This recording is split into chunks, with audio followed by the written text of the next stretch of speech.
Welcome to the full story series right here at Comicstorian, where we take some of our older series that got broken down into multiple episodes and slapped into a playlist, and we turn it into a massive story for you to enjoy in one sitting. Today we're going to be doing the absolute Carnage event that happened over in Marvel, and to give you just an overall fast rundown, the idea basically is that the god of the symbiotes is coming to Earth and is using Carnage as a way to get there. So we're going to put all the prequel stuff in there, we're going to put the main story in there, and then we're going to put a bunch of the tie-ins to the event into it. We tried to get them into the best placement that we could. They're all not perfect, but in general, there shouldn't be too many massive spoilers of different parts of the story. Either way, I hope you guys enjoy, and if you do like this kind of video, please consider subscribing, give this video a like, and I'll see you at the end of the video.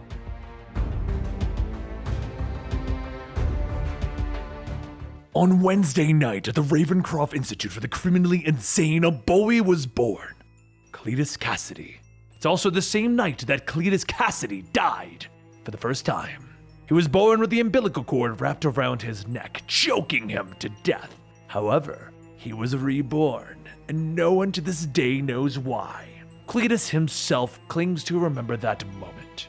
And if asked, he'll tell you that 19 minutes and 38 seconds later, he was sent to hell. He states vividly that when he awoke in hell, he found himself in a cage, in an endless black abyss.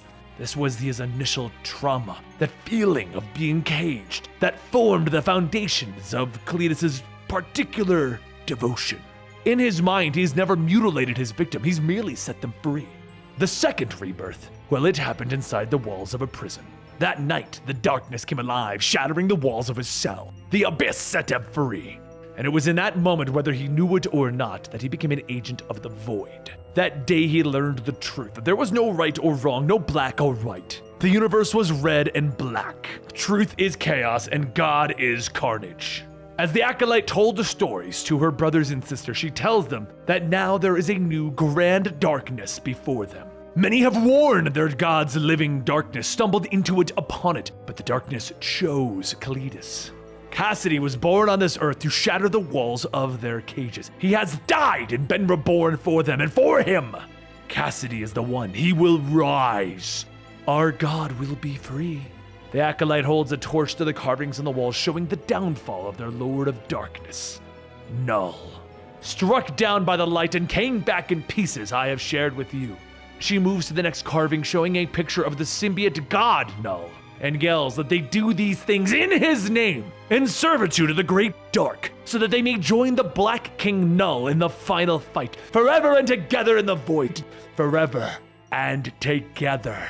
The others begin to chant forever and together, and as they go on, the Acolyte calls out, asking the question, where is Cletus Kasady? Is he not dead? Aren't those rumors and whispers? They have been told that he was taken to the darkness of space, ripped apart, and left floating and dead. But then he was reborn, and he continued his divine work, freeing the souls in the American heartland. And then he died, only to be reborn again. Some say he was stolen, taken far away, and others say that he died for good this time, but we know better. The abyss is not death. Darkness is not the end. And so what then of the man Cletus Kasady? What became of him?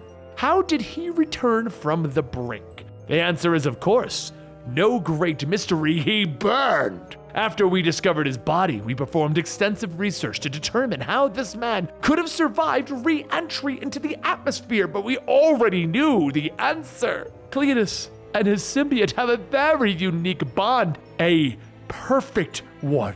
Where there is one, there is always the other.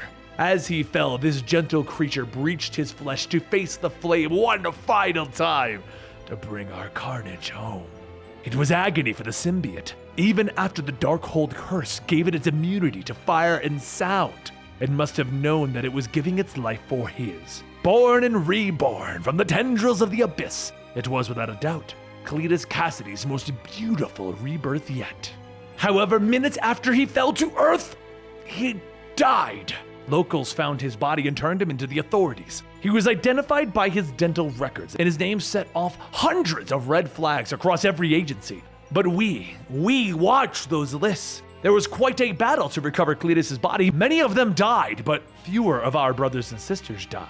The Acolyte unveils the containment device holding his body, stating, We have waited for this day, and she holds up a vial of black liquid.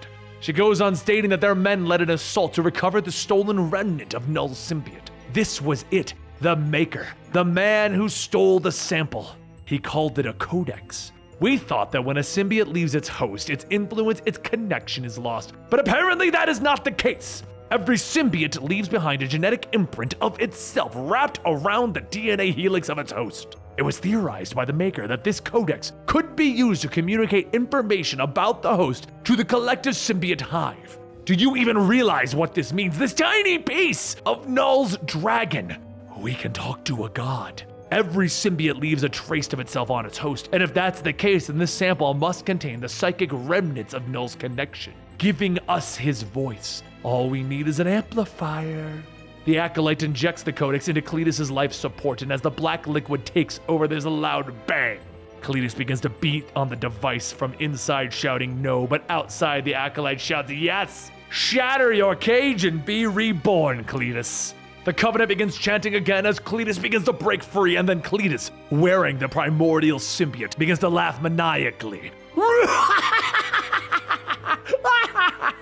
But after a few moments, he covers his head, shouting, "Loud! Shut up!"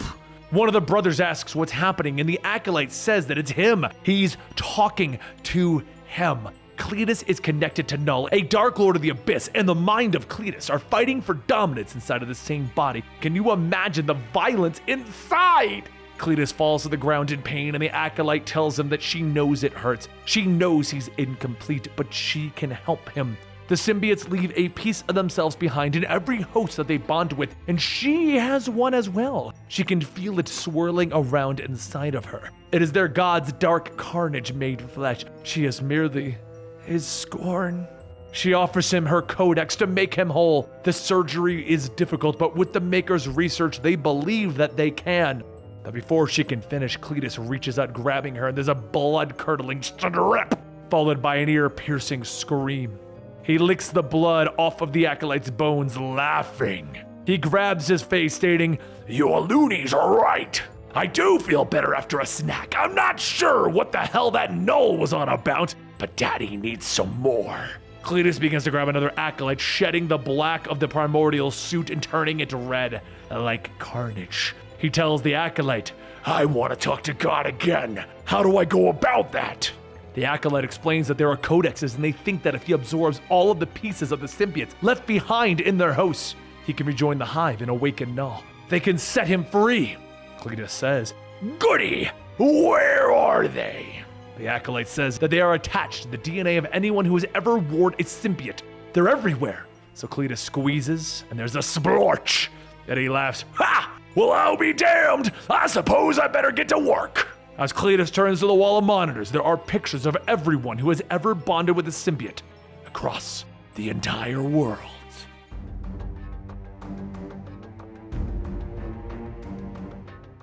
After nearly dying in a fight with the symbiote god Null, Venom no longer has a personality or a voice.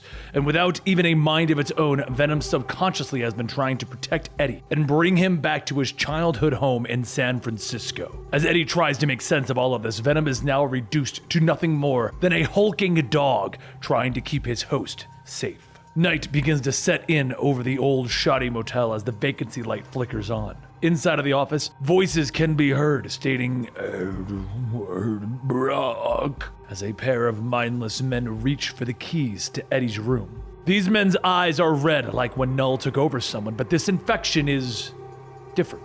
The men shuffle their way to Eddie's room while he's sleeping, and just like a dog protecting its owner, Venom wakes up to hear them. The men put the key in the lock to open up the door, but before they can turn it, the key falls out of the knob. The men stare at the key, confused, and they try again. This time, the key is pushed back out, and behind it is Venom lashing out through the keyhole at the men. Venom bites down on one of them, but as he listens, he can hear the faint laughter of a madman. Venom pauses as he takes in the scent, and once he knows where it's coming from, he jumps down and he follows the trail. The dogs begin to growl and bark, and as they do, Venom opens his mouth, chomping down on one of them. He begins to grow in size, screaming at the dogs, causing them to whimper and whine. But as Venom listens, it can hear the same laughter coming from inside of their minds. He heads into the sewers, following the trail, passing by even more infected men, and then a man in a large metal suit begins to loom over him. Before Venom could react, a second suit appears, grabbing him, asking, "Brock?" Venom turns into a goopy liquid mess to escape the man's grip. But as he attacks, the first suit activates its sonic evacuators, and it blasts Venom into thousands of pieces. The two turn, but when they're not looking, Venom reforms, seeping into one of the suits. The suit falls, and when the second man looks closer at his friend, Venom bursts out through the helmet at him. The man tries to hit Venom with another sonic blast, but this time Venom separates his body to avoid being hit. He jumps through the glass, knocking the man down, but as he comes back out, he can hear the other man calling for help. Venom looks at that man and then notices a small red worm wiggling out of its nose. Venom sniffs the worm and he can hear it. He can hear the thing that he's been dreading, the laughter of Cletus Kasady. The other man starts to get back up, asking Venom not to hurt his friend, but Venom opens his mouth, wrapping his tongue around the worm, pulling it out. He then takes it and jumps down, with the men beginning to ask each other, "What was that? Worms?" They look over and they see the other men and they call out to them, and when they get no response, they figure that the worms must have got them too. One man then asks, "What do they do now? How do they fix this?" And the second man says that it was a dog. He extracted the one in their heads. First man says that he vaguely remembers hitting him with a sonic blast. Maybe that helped loosen the worm's hold. With a shot, right? Venom follows closely behind the two men as they follow their friends, and as they arrive at the source of it all, they see a red mutated pillar in the middle of the street. Scribbled all around it are the words, "God is Carnage. God is here." One of the men tells Venom that they will try to clean things up, but he needs to round up as many members of the community as he can and extract those worms. Can he do that? Venom barks in agreement and he runs back into the mines. A short while later, back at the motel, Eddie wakes up when he hears scratching coming from his door. He looks out the peephole. When he doesn't see anything, he opens it up, asking, "Hello?" Sitting there, wagging his tail, is Venom. Eddie looks around at the blood all around the door and he asks what happened. Venom begins to hack, and as he begins to throw up something, a pile of red worms fall out of his mouth. Eddie asks, "What is that?" No. Where did you find this? Did you see him?" Venom sits down and Eddie tells him, "Come on, if you're ever gonna talk, now's the time, please." "You can't, I know, I'm alone. Carnage is coming, and I'm going to have to face him alone." Eddie looks at the pile of worms, and he pets Venom. "Good dog."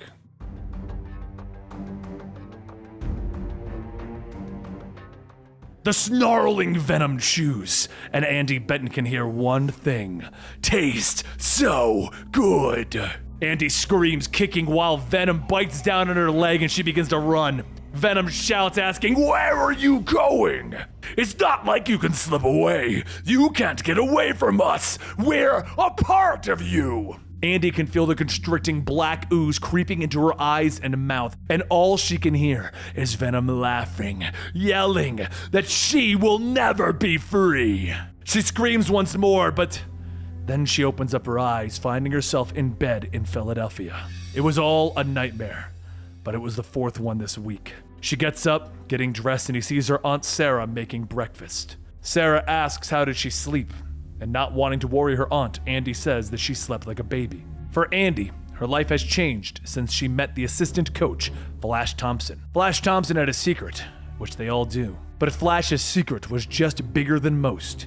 He was actually the superhero Agent Venom. In an attempt to save her, a part of Venom broke off and turned her into Mania, sort of a superhero in her own right. But that symbiote was stolen from her, ripped away in the streets of New York. Flash used to talk to her about phantom limb syndrome. He said that he could feel his legs even though they were gone.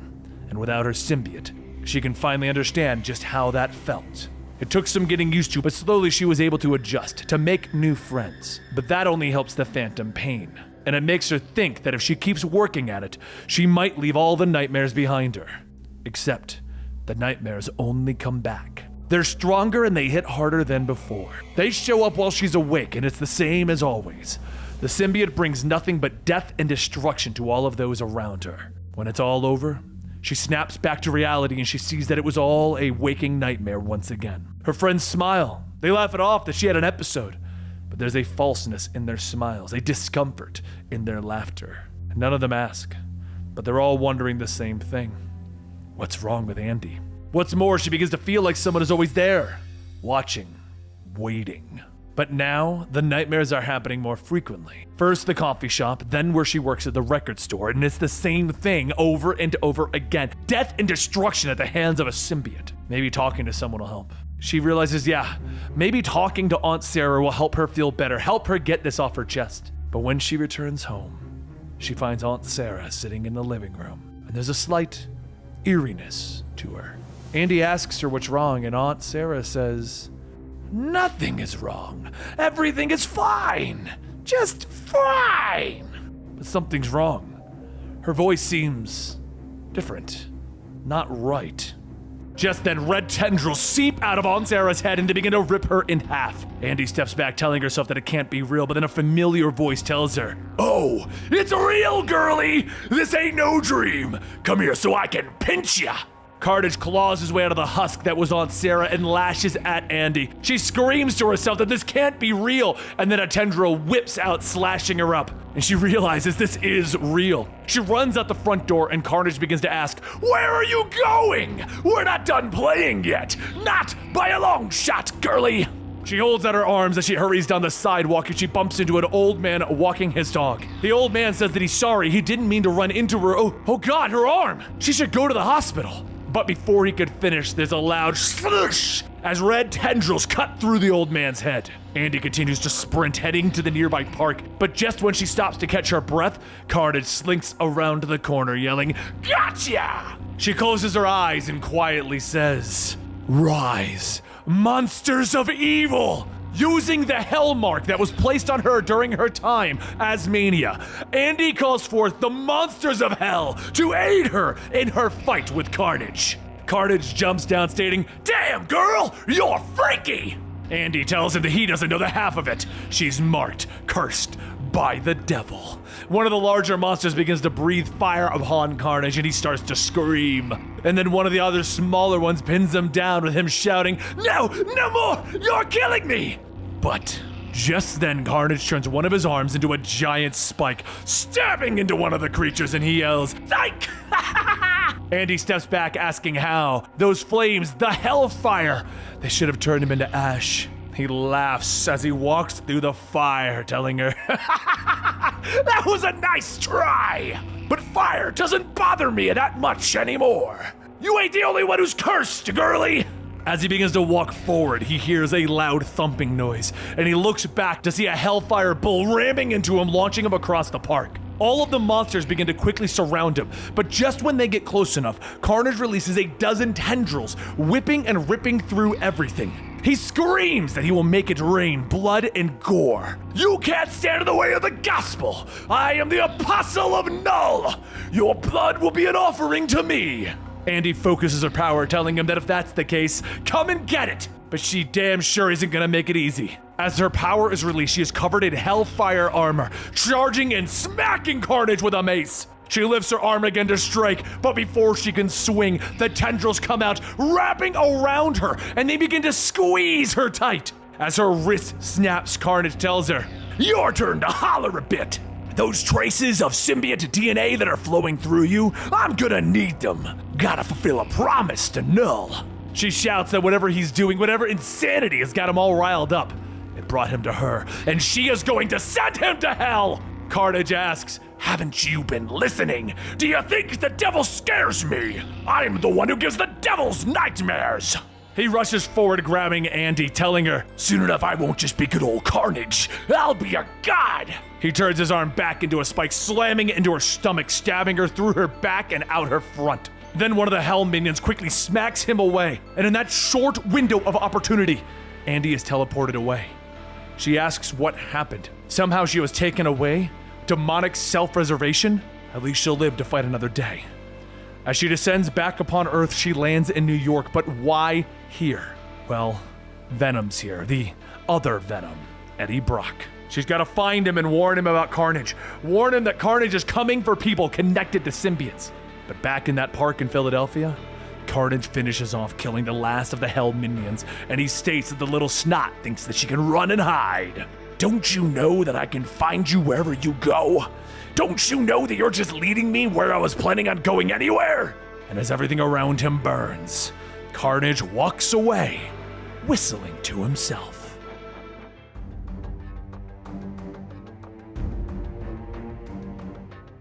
As Agent Misty Knight drives into town, she turns on her recorder to report the current situation. She is in search of her fellow agent, John Jameson, who has gone missing in Doverton, Colorado. Yes, that Doverton. The one that was taken over and brutalized by Carnage during the Carnage USA storyline. Misty parks just outside of the city limits, walking into the ruined town, recording her surroundings. As she passes some debris, she hears something rumbling. She looks over to see a hand twitching beneath a piece of metal and quickly pulls it up. On the ground, a naked John Jameson is quietly repeating, "God is coming, God is coming, God is coming." Misty grabs John by the face, telling him to snap out of it.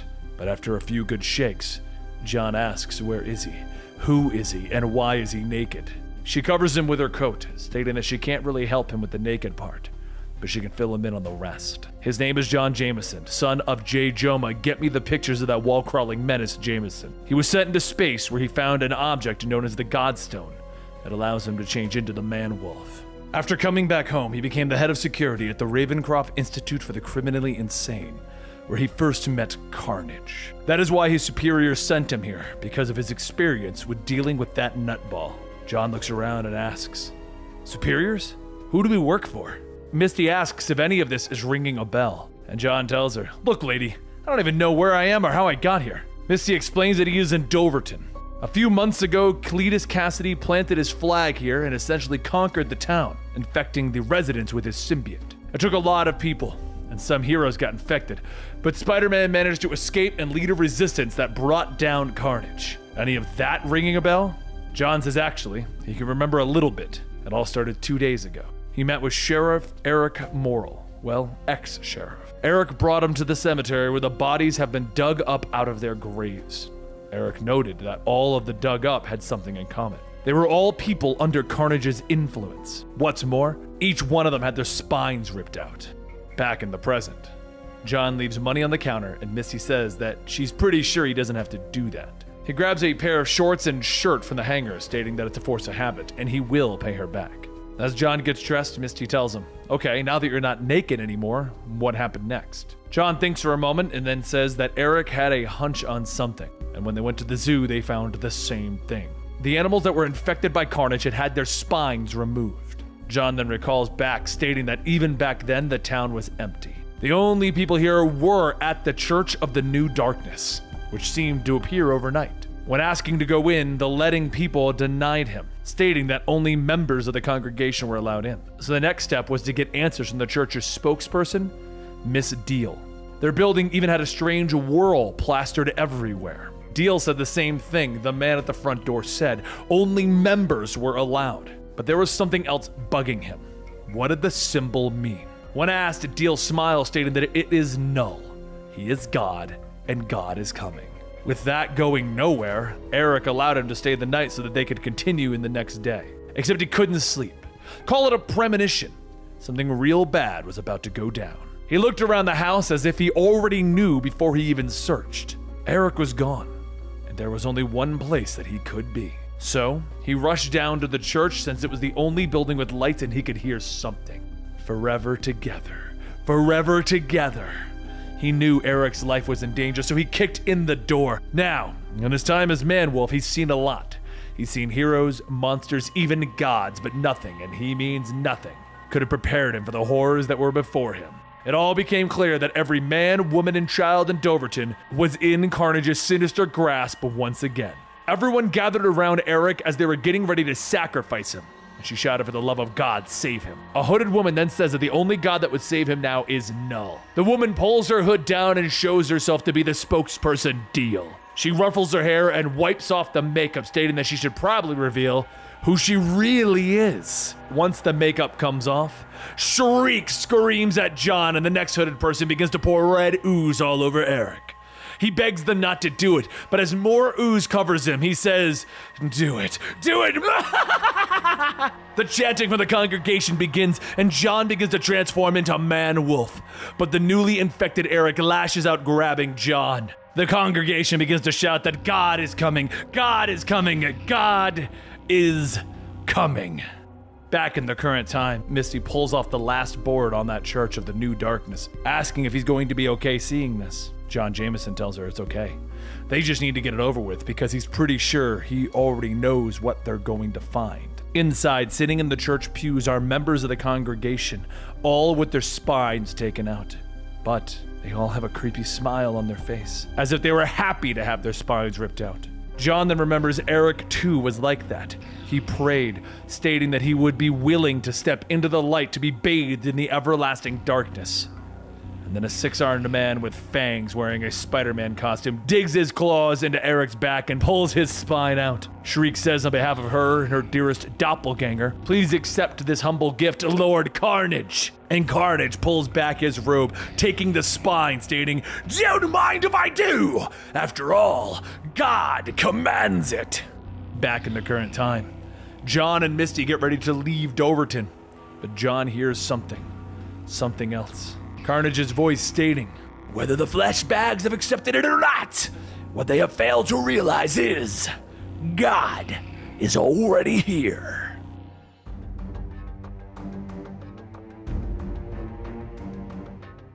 The rain falls harshly on the streets of New York City as Eddie Brock pushes forward, the hood of his jacket pulling up high to hide his face, while the young boy, who doesn't know that he is his father, jogs to keep up.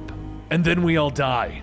Any questions?" Eddie asks, as he finishes telling the boy about his history with the Venom symbiote and the fact that Carnage is going to try to resurrect the dark god of the symbiotes, Null. Dylan responds, his eyes wide with shock and fear. He asks about the man who is trying to resurrect Null, but Eddie corrects him. Not a man, Carnage. He was resurrected by some cult that worships Null, he explains. Dylan's eyes drop and he stares in terror at the rain-soaked city around them. Anything else I should know? He asks. No, that's about the size of it. They keep moving with people passing them on the streets with their heads down.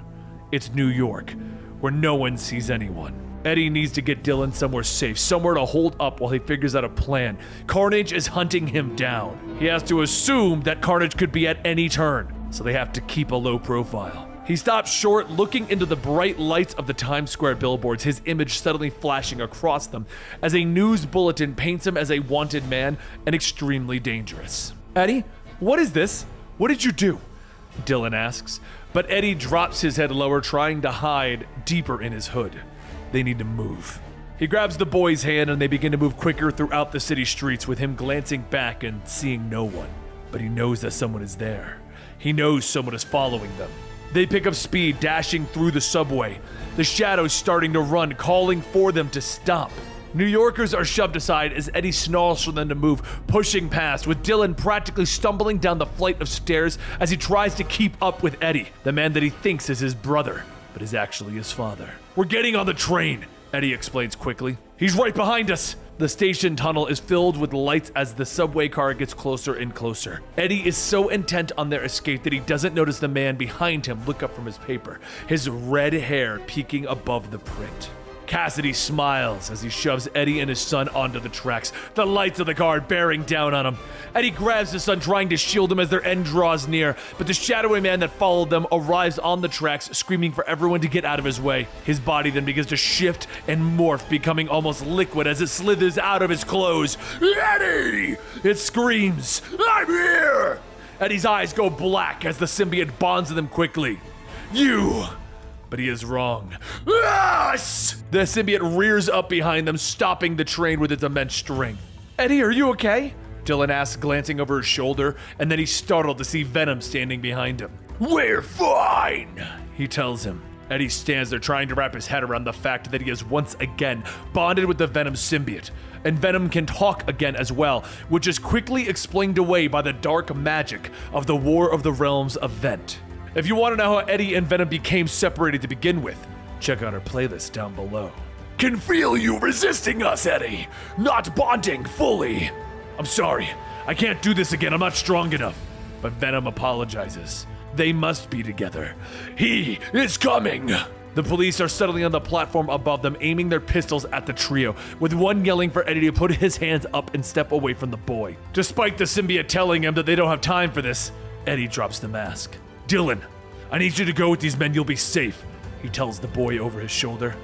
But there's no time to argue as the subway car suddenly explodes behind them. "It's him!" The symbiote screams in Eddie's mind. "Oh, hello, Daddy!"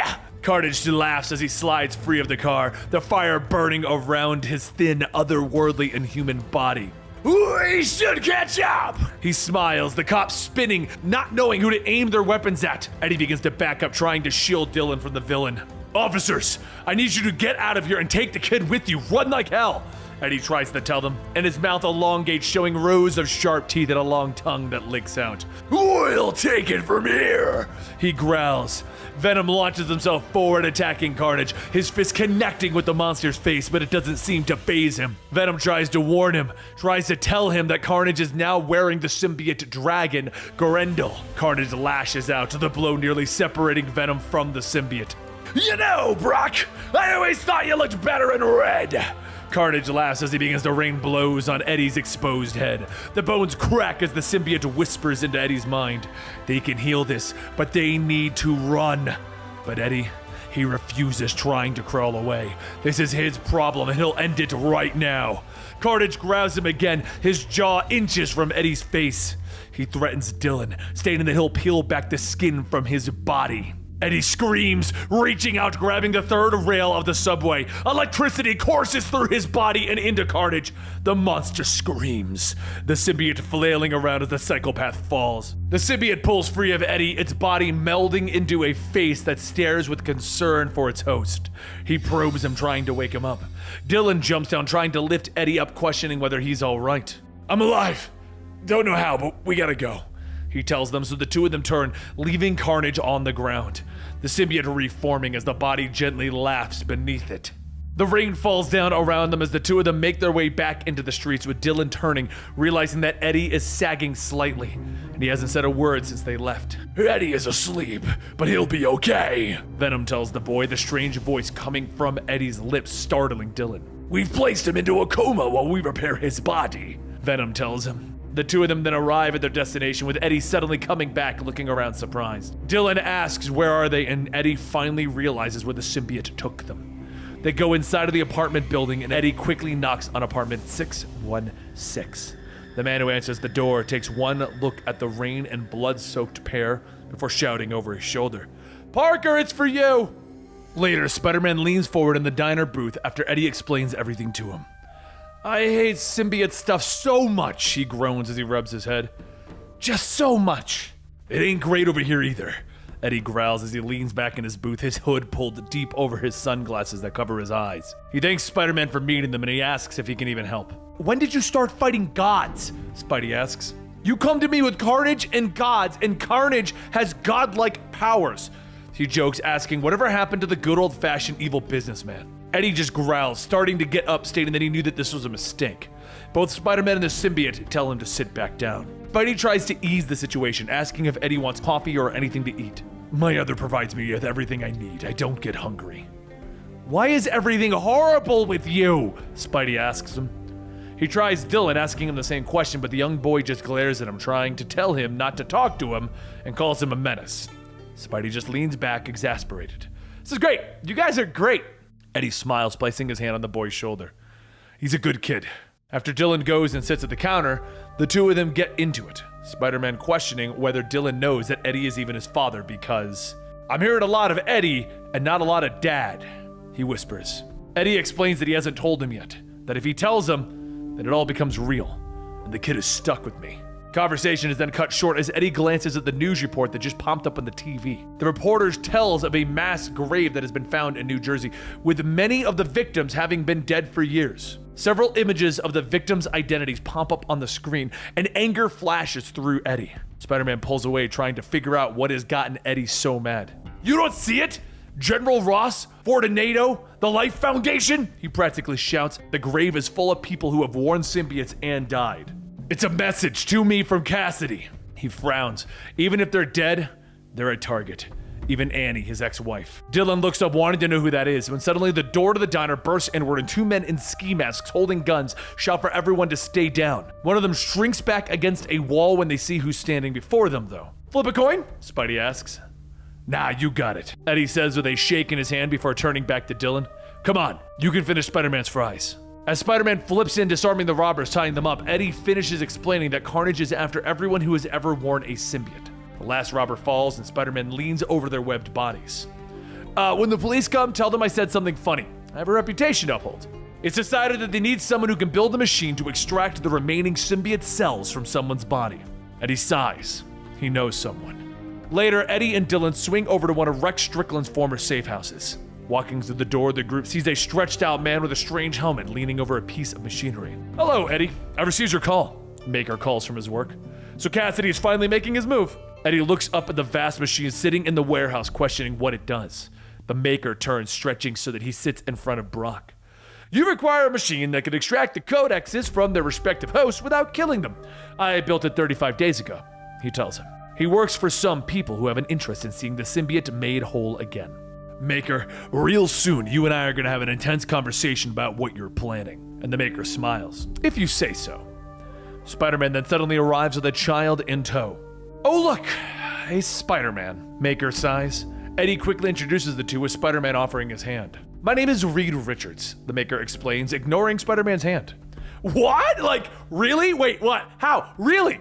Spider-Man stammers. Maker explains that he is from a younger alternate dimension. Peter introduces the boy that he brought along with him, his godson, Normie.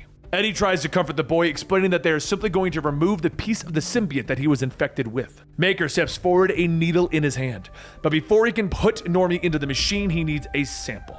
But Spider-Man is suddenly standing there. I'm not putting my godson into a machine before I know that it's safe, he tells him. Maker just sighs, assuring them that his calculations are correct. But if they don't want to test the boy in the machine, then you can go fetch me someone else with a codex, he orders them. He suggests a highly dangerous, rather obvious choice that Cletus Kasady would be targeting. He then smiles as he finishes his sentence. I don't suppose you have anyone like that in mind. Later, lightning is flashing over the rooftops of Ravencroft Institute for the Criminally Insane. John Jameson walks down the darkened corridor, the sounds of gently singing and laughter echoing past the cells that house the worst criminals. He turns at a sound as flashlights shining. All right, everyone's clear. You can come out now, he says into the darkness. John Jameson, you're a lifesaver, Spider-Man says as John shines his light up into a darkened corner, revealing the wall crawler and Venom smiling back at him. He goes for his gun, calling for Spider-Man to look out, but a quick webbing and explanation calm the guard down. Quickly, the group moved through the halls, heading to Norman Osborn's cells. It was months ago that Norman Osborn infected himself with the last remnants of the Carnage symbiote. Once he was defeated, Norman's mind was shattered, and the villain actually believed himself to be Cletus Kasady. The three of them are standing outside the cell door when finally Venom steps forward. All right, how are we doing this? Do you have an override, or am I ripping the door off the hinges? Spider-Man tells him to hold up. They need Norman sedated before they can even think about moving him. Suddenly, Spider-Man doubles over as his spider sense goes crazy and they both turn to see John's body beginning to shift and morph. I'm sorry. He struggles, looking up with red eyes. He's in my head. I have to get him out. The guard turns, drawing his pistol, firing it at the door's control panel. The alarms begin to blare, the sound amplifying in the dark hallways, the sound waves piercing through Venom. The symbiote begins to writhe in pain on Eddie, screaming in his head. Spider-Man knocks John to the ground, trying to get control of him. But the man is just babbling about releasing God. Deeper in the prison, Cletus is walking through the hallways, his mere presence seemingly driving the inmates even crazier. He reaches into his chest, pulling the symbiote aside to reveal the red maggots wriggling in his exposed chest cavity. He pulls them free in handfuls, flicking them at the prisoners as he passes their cells. The maggots are latching on, biting into the flesh of the inmates and burrowing deep. One by one, the cell doors begin to fly off their hinges as the maggots take hold and inject their hosts. Eddie falls to the ground, the symbiote still screaming in pain inside of his head. He calls for Peter's help, but the hero is still trying to tie up John before he can change into a werewolf.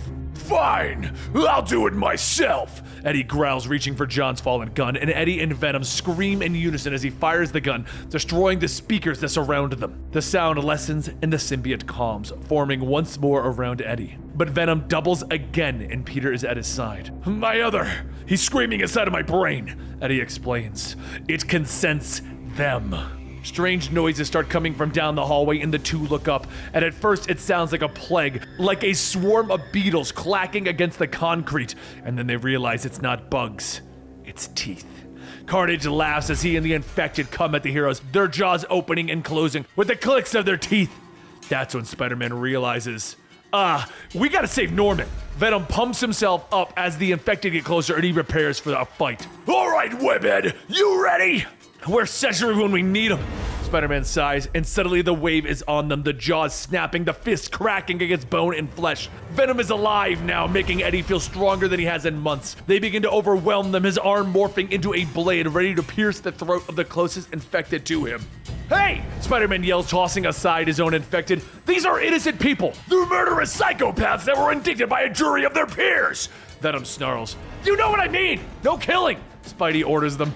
The two keep fighting, trying to come up with a plan, when suddenly an inhumanly long arm lashes out, wrapping itself around Spider-Man's throat. Hello, little bug!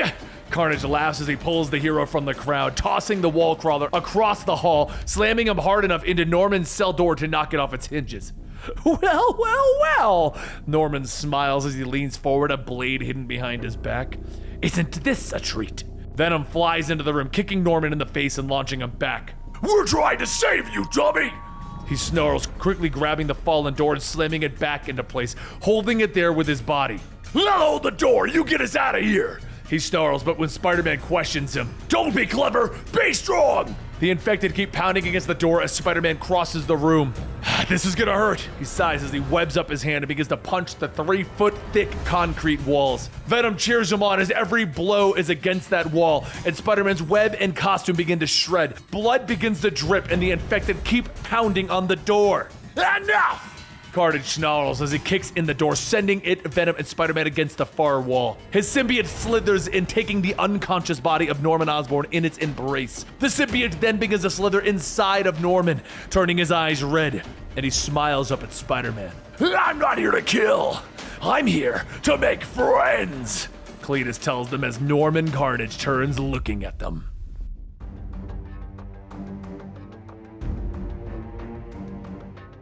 The sun begins to set over a small neighborhood in Carrington Cottage. Down the street, a dog walks. It looks like any other dog, but this one is a bit different.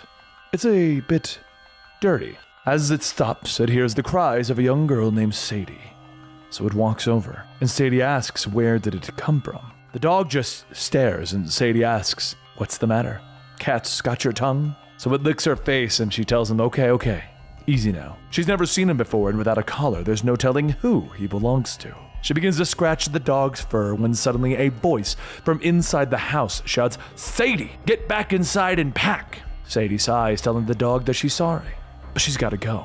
She would invite him in, but it's not really her home anymore. Her mom and dad have been fighting for months, and her mom wants to take her and her brother away. Before going inside, Sadie can hear the screaming of both her mom and her dad as she sits down crying. She says that they're always arguing. All they can do is say mean things to each other. They don't care if they hurt her or her brother Billy. She just wishes that they could stay here, in their house.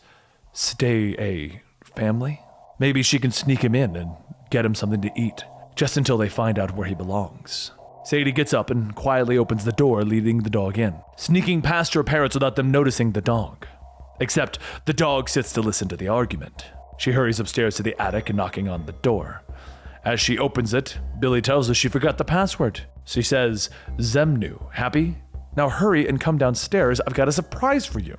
She helps her brother down, and just as she says that she would like to introduce him to her new friend, both children freeze in place. Before them, the dog that Sadie let in splits apart and begins to attack her parents. A blackish ooze covers her father as he screams for help, and once he's fully covered, Riot stands up screaming, come to daddy.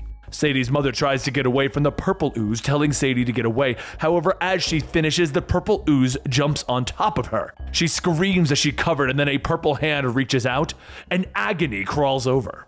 Sadie runs over to the door, with Agony slamming it shut, telling her to stay. They're all family. Isn't this what she wanted? Isn't this what she asked for? To be one? Just as Agony and Riot reach them, the doorbell is rung. Agony quickly reverts back to Sadie's mother, answering it, asking if she can help them, and one of the neighbors says, "Hey, sorry to bother, but it sounded like I heard screams. Is everything okay?" Agony tells him, "Of course it is. Couldn't be better. She was just making lemonade for the children." Sadie pushes her way out, shouting, "Help them, help them." So Agony spits acid into the man's face, stating, "The lemonade is freshly squeezed." Sadie grabs Billy by the arm, running into the attic, telling him to be very quiet. And Billy starts to go through some of the boxes, stating that it looked like Venom was attacking them. Spider-Man used fire and sound to stop them, right? Those must be his weakness. Just then, there's banging on the hatch. The banging continues over and over until finally Riot's hand punches through and he crawls out. He looms over them, stating, "There they are. We've been looking everywhere for you. We heard your cries, we heard your pain. We've been looking for a safe haven, a place to hide, a place to call home. But we can heal you, all of you. We can be together again, complete. Your mother, your father, isn't it what you wanted? One big, happy family."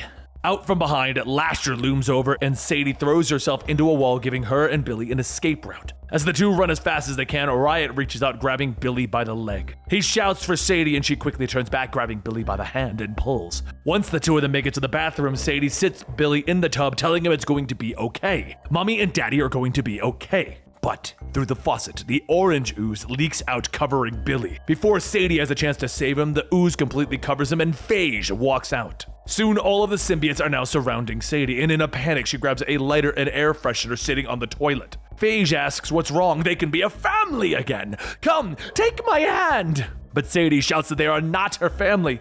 She flicks the lighter on and pushes the button for the air freshener, igniting the three of them. Riot smiles, stating, "Come, we need our family to be together. Don't you want quality bonding time?" Sadie holds down the button until the air freshener fizzles out, and she runs downstairs. She heads straight for the door, and as she passes the dining room, Agony asks, "Where are you going? We're about to have dinner." Sadie looks over at the table to see the neighbor from before spread open on the table. Agony says that they need to hurry, for supper's getting cold. Lasher reaches out, grabbing hold, forcing her to take seat at the dinner table, and everyone sits down with Riot asking, "Shall we say grace?" So everyone holds their hands and they all chant, "Good bread, good meat, good God, Null, let's eat." The symbiotes all begin to pick at their food, discussing their day, and Agony asks what's wrong. Sadie has barely touched her plate. Well, how about this then? A toast to the family.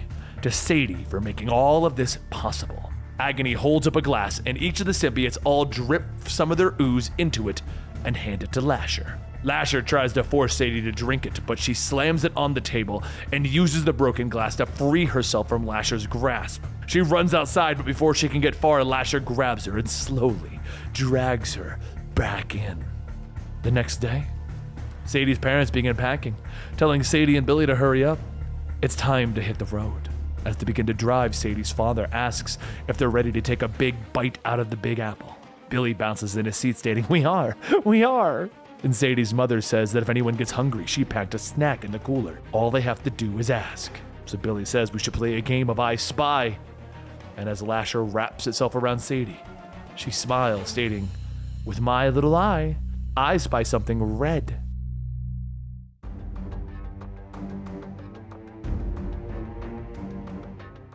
Smoke curled from the Nicaraguan village as Alejandra Jones entered. Her cloak drifts around her in the wind as she inspects the damage done, the destruction, the claw marks. She has been here a long time and wiped sin from these people. She believed that she was saving them. Instead, they are reduced to nothing more than drooling drones, devoid of any humanity. She turns her flaming eyes upon the village, and as penance for her own sins, she protects this place. She has faced militia, narcos, but today, something new has threatened these people. Movement from a nearby home draws her attention, and Alejandra investigates. As the simple door is pulled open, an evil voice drifts into her ears. Alejandra Jones, I believe you have something that belongs to me. Carnage hisses, his sharp tendrils lashing and piercing members of the village. Meanwhile, in Brooklyn, Danny Ketch signs for a shipment of whiskey for his bar. The delivery man tips his hat and walks out, leaving Danny to cart the booze to the back of the bar. He pushes open the door to the stock room, startled by a voice that greets him. "Danny!" A voice hisses at the sound of broken glass, hot gravel, and lost souls. Fear leaps through him, and only a second and the box of whiskey falls to the ground, shattering. "I need your help," Johnny Blaze, the Ghost Rider, the King of Hell, tells him. Fear gives way to annoyance as Danny looks at the images of his former friend, ally, and enemy. "You scared the hell out of me, Johnny." "Alejandra needs our help," Johnny tells him, ignoring his words. Danny ignores him, continuing on about how the whiskey he just broke cost him $300. "Forget your liquor for a minute," Johnny snarls. "I need you to go to Nicaragua and help Alejandra Jones." "I don't know who that is," Danny tells him as he bends down to try and salvage what's left of his booze. "All of them broken," he mutters quietly. So Johnny tells Danny that Alejandra, she was the Ghost Rider that Johnny tried to mentor, tried to lead her through what it means to be a spirit of vengeance. "I failed her," he tells him. Danny barely seems to be listening as he throws the box of shattered liquor away. "So why don't you go help her?" he asks. But Johnny can't. He's stuck in hell until he learns how Mephisto got out all the time. Until then, the best he can do is astral projection. Johnny wants to change the way things are done, to stop forcing every Ghost Rider to go at it alone. Finally, Danny looks up from his mop, jabbing a finger at the projection. "Fine, I'll clean up your mess, but you need to find a way out of hell, because I'm done being the devil's puppet." Later, Danny cruises past an 18-wheeler at 700 miles per hour, the tires on his hell bike leaving a trail of fire in his wake. Inside, the cultists are alarmed. One asks if they should alert Carnage, but their leader tells them to do nothing. Carnage ordered them to keep their distance, and if they all want to keep their spines, they need to obey his orders. Danny parks his bike in the flaming village, dismounting, staring at the destruction around him.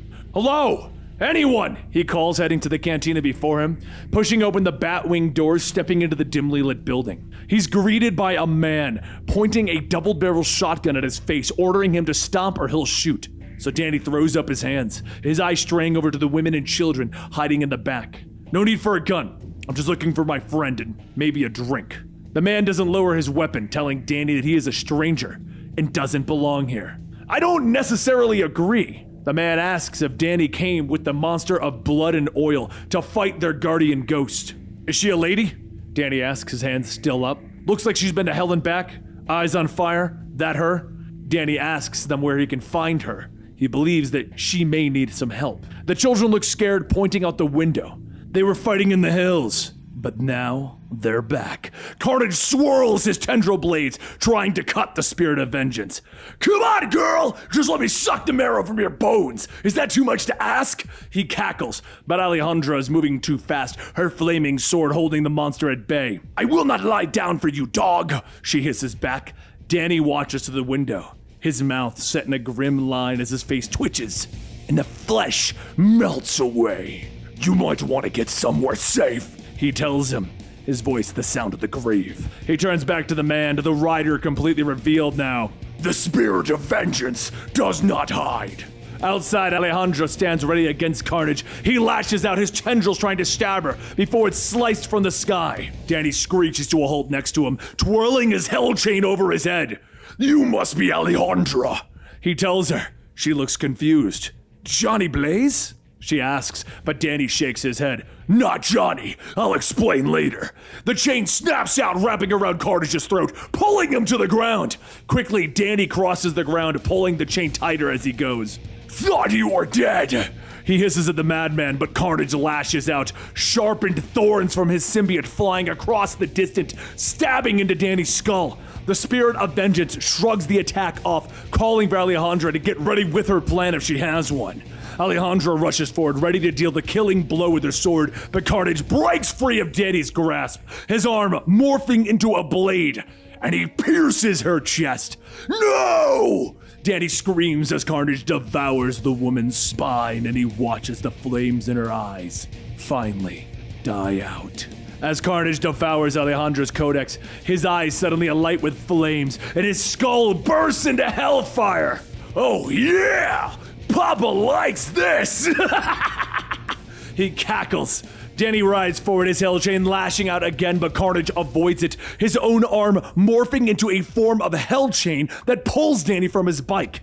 Meanwhile, Alejandra opens her eyes to the new world around her. "I'm sorry," Johnny tells her as she struggles to her feet. A world of fire and brimstone greet her. Johnny stands before her with a flaming crown over his head. You're dead. This is hell, where Ghost Riders come when they die. Alejandra stares at her former ally, ordering him to send her back, but Johnny looks away. I can't. So she slaps him. You're the devil! I fought enough devils to know the power that you possess. Johnny tells her that he just can't send her back. He could help her possess someone. Alejandra pulls him close, telling him to do it. I need to make sure they're safe, away from that monster.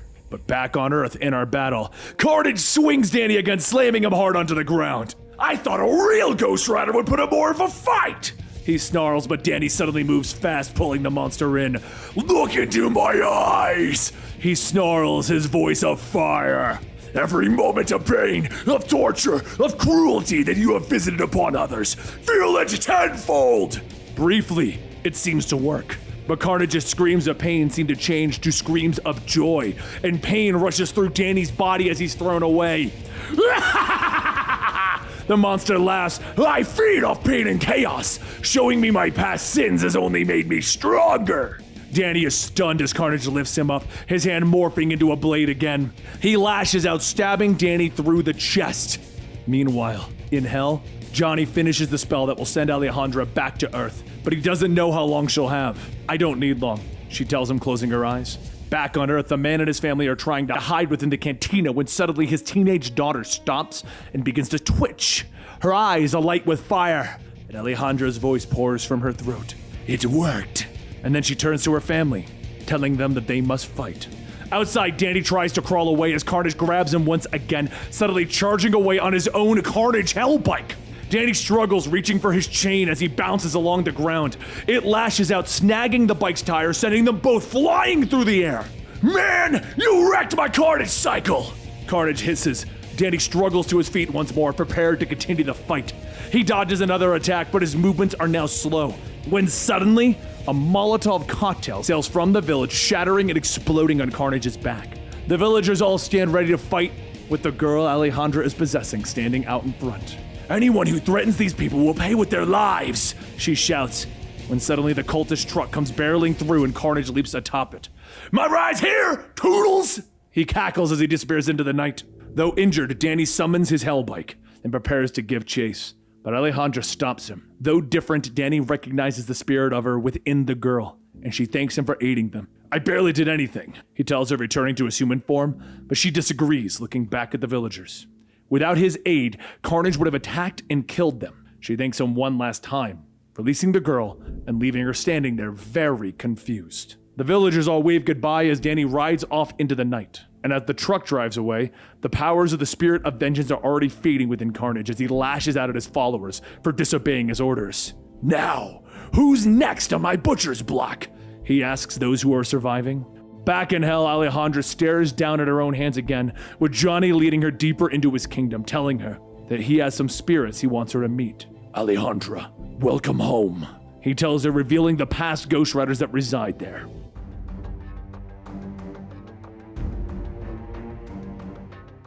The door flies inward, and the creatures that have been overtaken by Carnage push their way there. The walls buckle as the monster that was Cletus Kasady pushes past them, roaring at the two heroes, that they find themselves trapped! I'm kinda getting low on web fluid, Eddie. This is kinda... Spider-Man tells his former villain-turned-ally. We know. We can't win this, Venom says as his arm begins to morph. Spider-Man begins to fire his webbing, trying in vain to hold back the Carnage monsters. But Venom turns, his fist becoming a massive orb of hardened symbiote. With a mighty boom, the wall collapses outward into the rain-filled night. Come on! He cries over his shoulder to Spider-Man, but the web swinger has his hands full as the monsters overtake him. We can't leave Norman like this! He yells, realizing that Norman has been overtaken by the symbiotes that Carnage has been pushing out into the world to take over his minions. But Eddie isn't waiting around. He snags the hero with his webbing, pulling him free and yanking him through the exit that he made. He's dead and we have to go. Spider-Man dangles as Venom starts to lower them down, when suddenly the symbiote morphs again and great bat-like wings form out of Venom's back. Don't worry, Pete. We've got this. The wind and the rain rush past them as Venom flies away, with Spider-Man hanging from his arms. What is going on right now? I hate all of it! Spider-Man screams into the night. And back in the prison, the Carnage monsters watch through the hole that Eddie Brock created. Norman Osborn once again sheathing the piece of the Carnage symbiote, turning back to his new master. Why are we not following them? He questions, still thinking himself to be Cletus Kasady. Carnage merely turns away. We are. There's nowhere that they can run, he tells his children. But Norman doesn't like that answer, preferring to run down his kill and slit their throats. The young wolf runs. He kills one. The old wolf walks, and he kills them all. Carnage watches as the risen corpse of Cletus Kasady, the man that he believes that he is, walks away. What are you talking about? Meanwhile, in the distance, Venom swoops low over a rooftop, tossing Spider-Man to the ground. Spidey's screams are cut short as he rolls onto the ground as Venom collides next to him, and they both lay gasping for air in the rain. Eddie, what was that? What are we fighting? Spider-Man asks. The symbiote slides away from Brock's face, revealing a look of surprise and fear. I don't know, but I don't think we can fight it, Pete. Well, that's a bad attitude to have in the apocalypse, Spider-Man notes as he sits up. The two men sit there in the rain trying to come up with a plan. If they can't defeat Carnage, they just need to pull the codexes out of the symbiotes that he's bonded with. So Peter thinks that he should probably go deal with Captain America and Wolverine. They both have had a symbiote before. And I guess that I'll go talk to all the low-life criminals, psychopaths, and murderous aliens on the list. Cool. Eddie scoffs. Peter nods. It sounds like a plan. They get all of the people that they're trying to protect together, and then he thwips off into the night. But before he can leave, Eddie's phone buzzes in his pocket and he picks it up to hear the sound of the Maker on the other line, and he questions if Dylan is all right. Yes, everything is fine. That screaming? Oh no, the boys are just watching television. The evil version of Reed Richards tells him. Maker lets Eddie know that he managed to hack the FBI database and learn something interesting about the mass grave of symbiote hosts that they found that set off this whole event. The body of Eddie's ex-wife and Dylan's mother. Anna Weying wasn't in it. I believe that she passed her codex on to Dylan, Maker tells him. Your son is a target. Fear overtakes Eddie and he tells the Maker to let Dylan know that he'll be there soon, and he orders him to protect him. Nothing will harm the child while I stand in the way. You have my word. The call ends and Eddie looks back at the city before him. He can feel them. The infection that is the Carnage symbiote spreading and growing. They are moving through the city, hideous monsters. And deep beneath the city, Carnage sits on his throne in the spire. His creatures, his horde, move and they stir around him. And Norman stands by his side, wondering at the vastness around him. Irritated, Cletus turns to him. I'm trying to wrap my hands around the planet's throat, Norman! Do us a favor and shut up! He hisses. But Norman suddenly stops, turning to his new master. What did you just call me? Cletus leans forward, informing Norman that he's allowing him to believe that he is the real Carnage because it amuses him. But let's get one thing straight, he hisses as he wraps his claws around the man's throat, pulling the symbiote free so that he can look into Norman's terrified eyes. There's only one Carnage in this house! Norman struggles from where he fell, letting Carnage know that one day they will square up against each other, so that all of the pieces of the codex can be collected. And on the streets above, Miles Morales fights alongside the villain Scorpion as the horde swarms around them. Get behind me, he orders, but Scorpion just snarls as he continues to fight. Behind you? You ain't doing much better, kid. I can do this, Miles shouts, fighting off another horde, and finally he smacks them with a Venom strike that knocks the monsters away. Because I'm Spider-Man! He keeps hitting the monsters over and over again. But with everyone that falls, it seems that two more take its place. Scorpion suddenly breaks free, using Spider-Man as a distraction to get away. Sorry, kid. I know we used to be Venom and all, but I ain't no Spider-Man. Venom snarls a curse as Scorpion almost runs straight into him. He reaches out, taking Scorpion by the shoulders, throwing him back into the horde. We'll talk after I save the boy, but now you fight!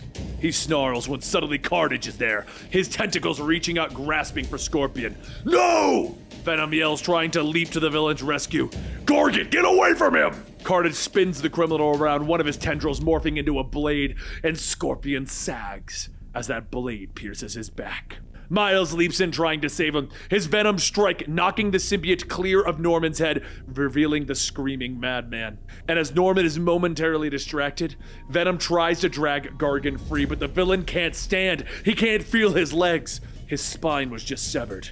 Eddie lifts Mac to his feet, trying to clear the horde. The kid, Scorpion struggles, but Venom turns back, seeing the Horde and Osborn focusing on Miles in their rage. Spider-Man reaches out his hand, fear in his voice as the creatures pour over him, and he calls out to Brock, "Eddie, please, don't go!" But Miles suddenly rises up, his voice changing as the Carnage Horde bonds with him. "We're just getting started!" He laughs maniacally into the night.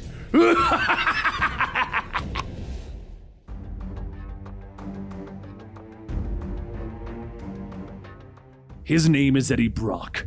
Their name is Venom, and this is the day they die. Carnage is back, powered up by Null's dragon symbiote, the Grendel. And right now, Carnage is hunting down everyone who has ever worn a symbiote. Spider-Man and Eddie went to Ravencroft to save Norman Osborn, but between the both of them, they're fading fast.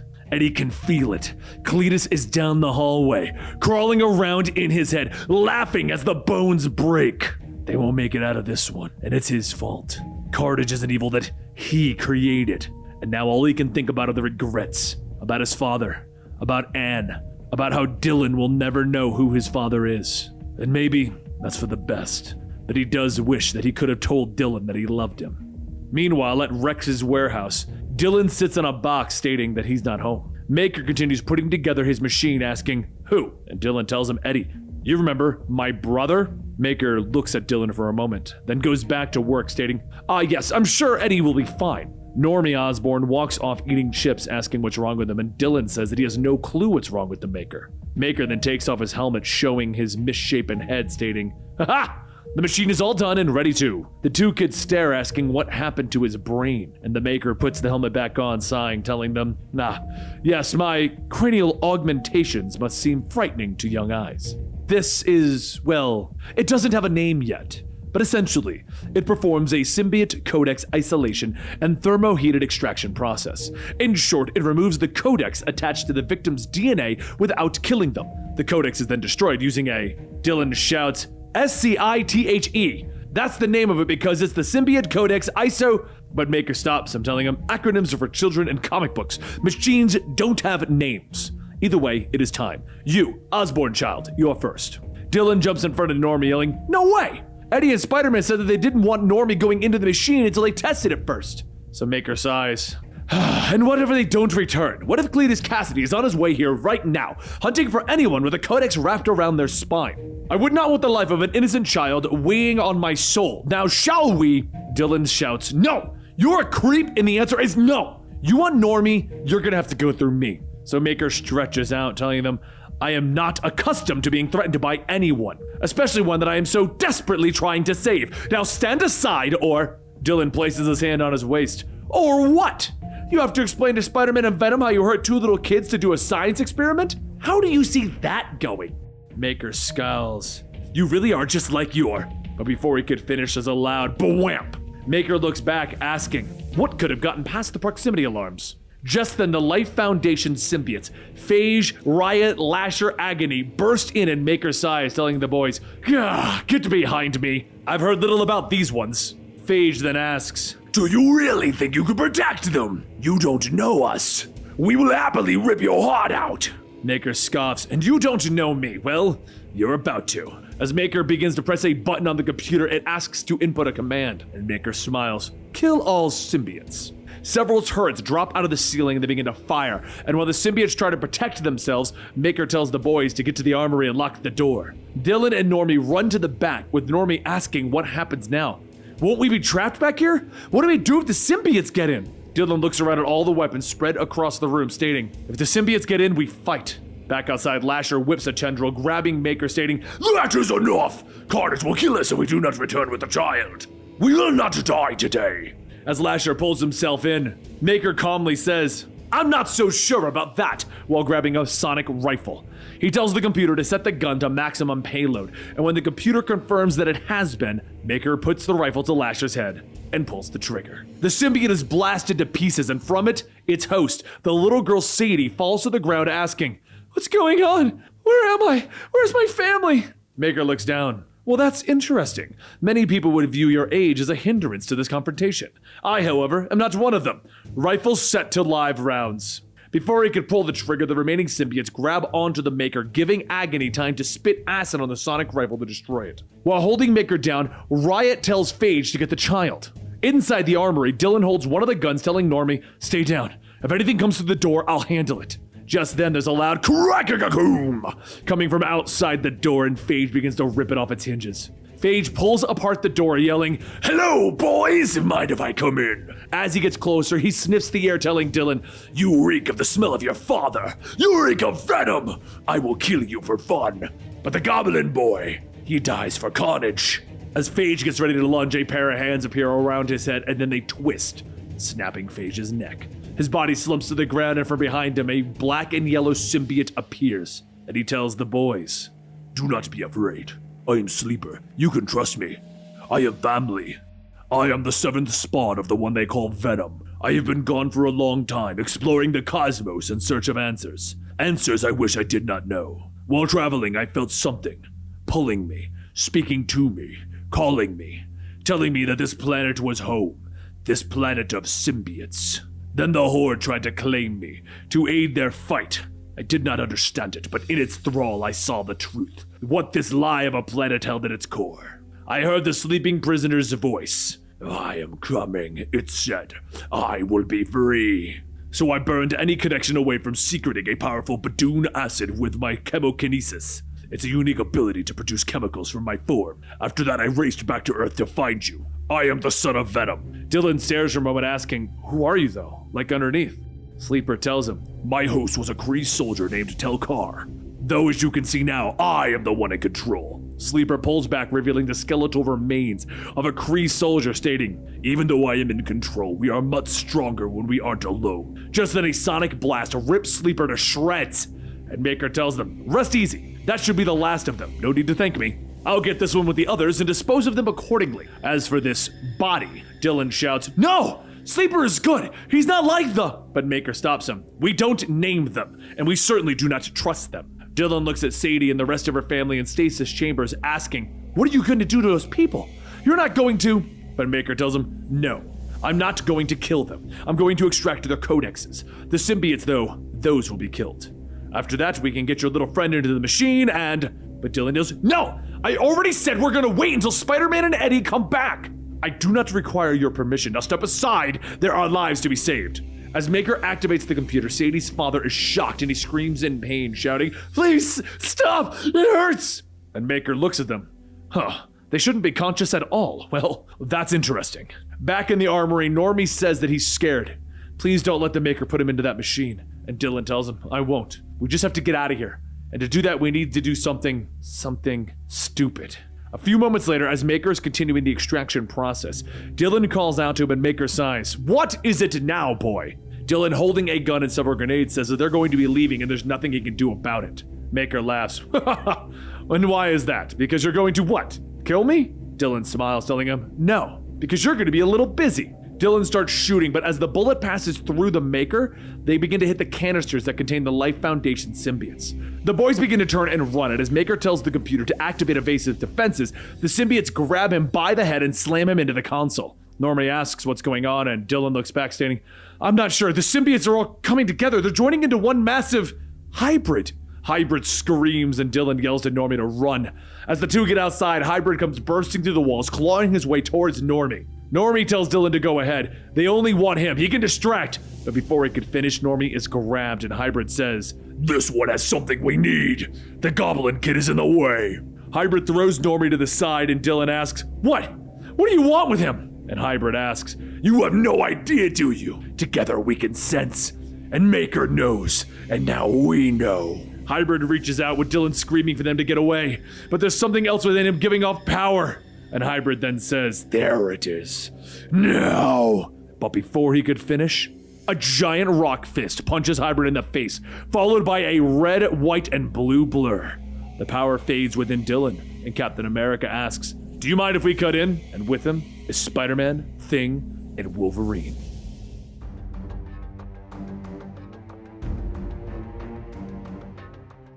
Along the streets of Soho in New York City, the young hero Miles Morales is brought to his knees, and all it took was a pair of sneakers. He stands there staring at the window, telling himself that he must have them. He will have them! And Genki asks him how he'll do that. They cost $300. Has he ever even had $300 at one time? It's not like money just falls from the... But before Genki could finish his sentence, there's a loud explosion, and money begins to rain from the sky. As the two try to figure out how this could be happening, down the road, an armored truck crashes into a sign and Scorpion yells, "You could have given up the goods nice and easy, but now the Scorpion has to hurt you." Scorpion climbs up onto the hood of the truck, telling the driver that he may have lied. He doesn't have to hurt him, but he wants to. Just before Scorpion could strike with his tail, it's pulled back with webbing, and Miles tells him, "I know how it is wanting things that you can't afford, but you can't take it out on innocent people." Miles begins to web up Scorpion, but before he can finish, Scorpion tears through it, shouting, "I'm gonna kill you!" He whips his tail around, grabbing Miles by the leg, throwing him down the street. Miles gets back up, telling him, "Okay, that one hurt." Scorpion charges at Miles, asking if the Spider-Man Jr. is still breathing. "Let's change that." As Scorpion gets close, Miles jumps up, shocking Scorpion with a Venom blast, stunning him just long enough to web him back up, slamming him into the ground. Scorpion whips his tail again, but as Miles knocks him to the ground, he asks, "Can't you just give up? It's raining and..." But Scorpion wipes his mouth, telling him, "You must not know Mac Gargan. But before he could finish, dozens of Carnage thralls rush at the two of them, yelling, "Gargan, Gargan, Gargan!" The thralls of Carnage all pile onto Scorpion, with Miles starting to pull them off, stating, "I can't let you eat this guy!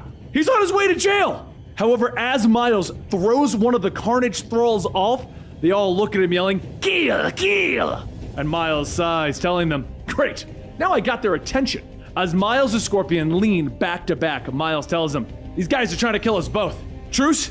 Scorpion scoffs, telling him, "For now we do." The two fight the thralls back, with Miles asking, "Who the hell are these people?" And Scorpion tells him, "Based off the orange uniforms of the inmates of Ravencroft, the place where the real cycles are put. In fact, the huge one there is the same tattoo as Happy Dan Andrews." Miles punches the thrall, asking, "Happy Dan Andrews? As in Happy Dan the serial killer?" He looks to take a closer look at the thralls, noticing a spiral pattern on their heads, one that he saw when he fought Venom. As more and more thralls begin to pile up, Miles asks, "Can we do this without killing them?" And Scorpion throws a thrall, asking, "Where's the fun in that?" The thralls begin to overwhelm the two of them, and Scorpion yells, "Well, I've had enough of this. The only way I'm gonna make it out is if we slow these creeps down." But before Miles' spider sense could kick in, Scorpion smacks Miles down with his tail and begins to escape. Before he could get far, a voice tells Scorpion, "That was dumb. The kid could have helped you against, well, me." Miles looks up to see Carnage perched on a van, but with his current injuries, he's even struggling to move. As Scorpion runs, Carnage shoots out his fingers, grabbing him, asking, "And where are you going? There's still an itsy-bitsy piece of you inside of me." Carnage pulls his arm back, lifting Scorpion into the air, telling him, "We're just gonna have to take your spine out so we can get to it." Carnage slowly stabs his fingers into Scorpion's side, with Miles yelling, "No!" And he hits Carnage with a Venom blast. Carnage screams in pain, and Scorpion yells, "I gotta get the hell out of here." But that's when another voice tells Scorpion, "Carnage won't kill you, not if you come along." Scorpion looks up to see Venom looming over him, but before Miles could even say a word, Venom picks up Scorpion and escapes, leaving Miles alone with Carnage. Carnage gets back up, and Miles says, "Sure, it's just me now. That'll be enough." But Carnage tells him, "Haha, don't worry. This will be the last time you'll ever be alone again. It's time to bring you into the fold, Spider-Man Jr." Just then, dozens of tendrils shoot across the street and begin to cover Miles until the weight of it brings him to the ground.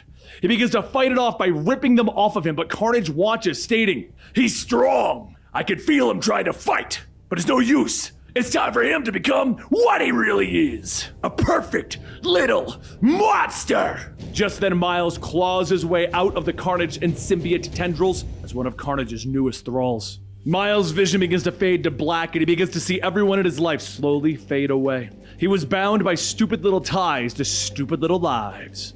But now, he's been reborn in this flesh, and he's become a part of something new. He has found his true family. All that remains is the dead spirit of his former self. It tries to regain control, begging for its body back, crying a hopeless cry. Their father, nulled through Carnage, has destroyed the little lives they lived before being transformed. and now they are their true selves. Carnage looks down at the transformed Miles, asking, "And how are you feeling today? You look like you're ready to kill a man, which is good, because I'm gonna be sending you to kill a man. He's a real pain, one of those whose death will sow confusion and fear in those around him.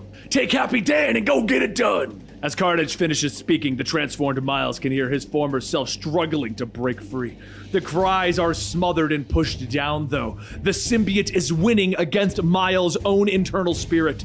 There's no room for weakness in their father's perfect design. They are sure in their purpose. They have been pointed at prey, and so they hunt!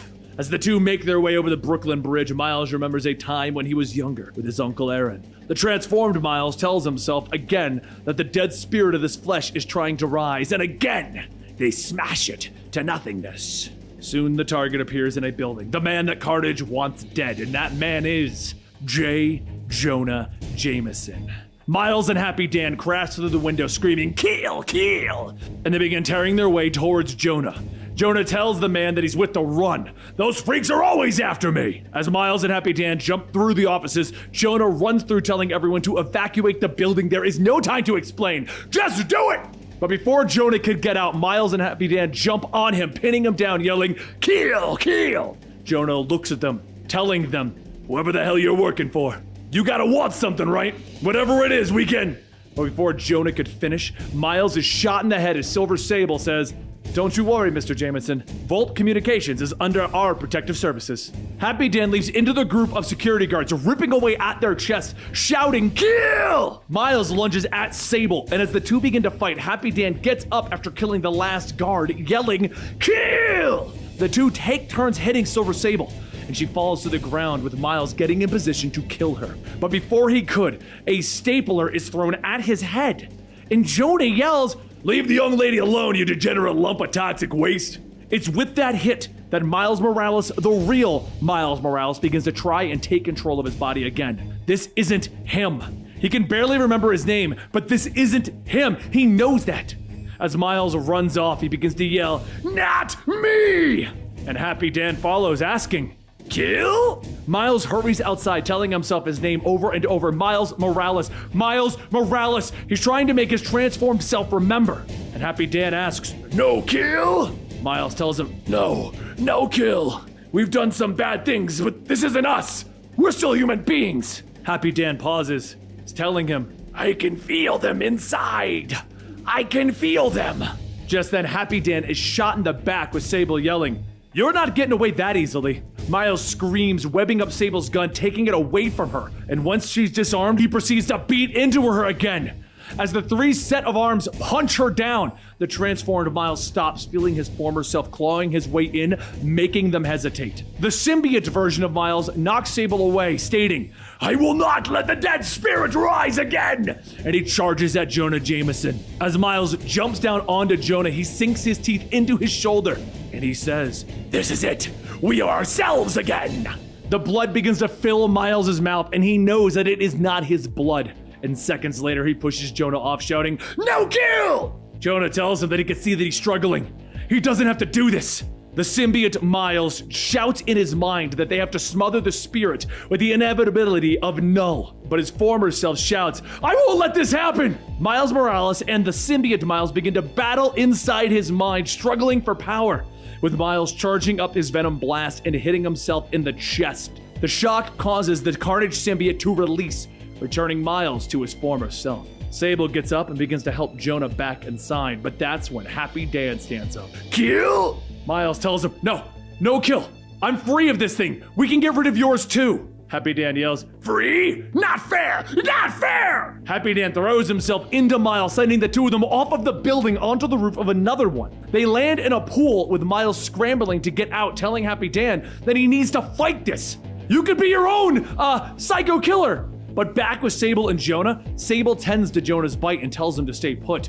She's gonna get some help. As she begins to step away, the symbiote that was attached to Miles crawls onto Jonah, converting him into symbiote J. Jonah Jameson, a thrall of Carnage. He stands back up, shouting, "Kill, kill!" Over with Miles, he keeps Happy Dan at a distance, telling him that they can work this out.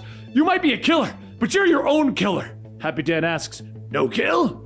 No kill. No kill. No kill. Miles tells him, that's it, just.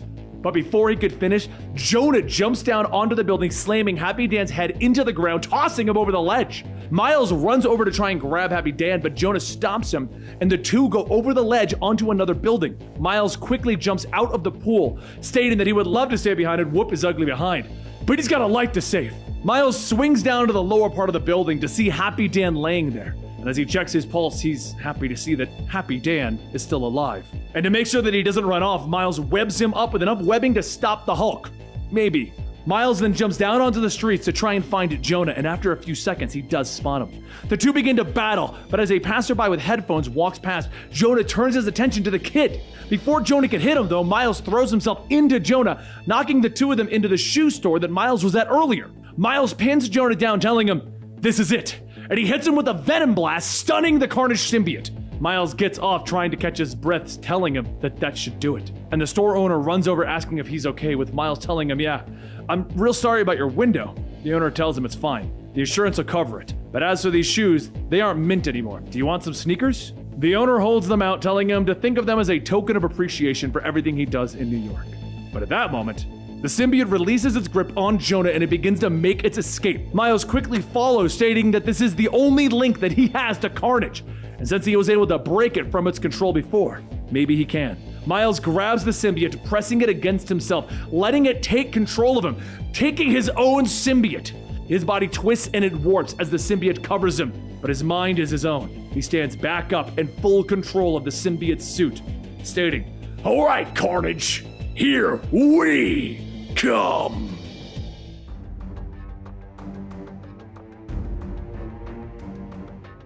Eddie lost him, the younger Spider-Man.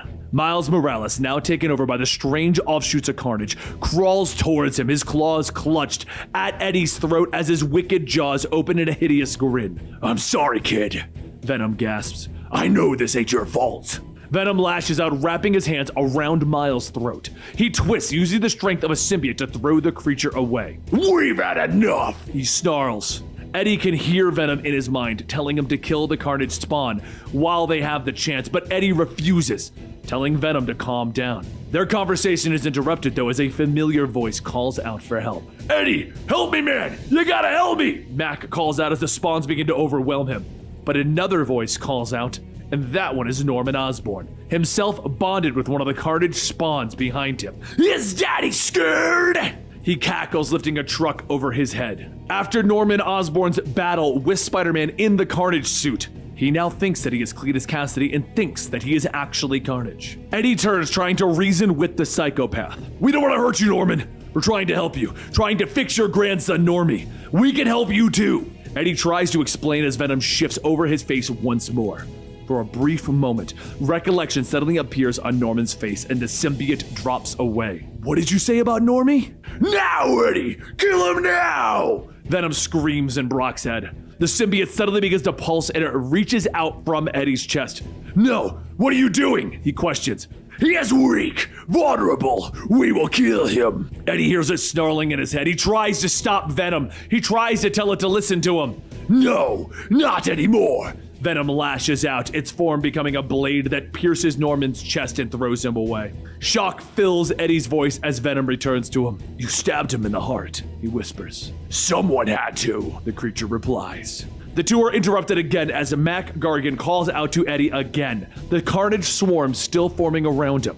Eddie stands, beginning to move towards Scorpion, but Venom quickly detaches itself from him, standing over the fallen Norman. "We have to help Mac!" Eddie yells, looking over his shoulder in surprise at the alien that is now leaving him. "No!" Venom tells him, looking down at their stunned enemy. "We have to finish this! We have to kill him and take the codex before my spawn can repair him!" "Do it then!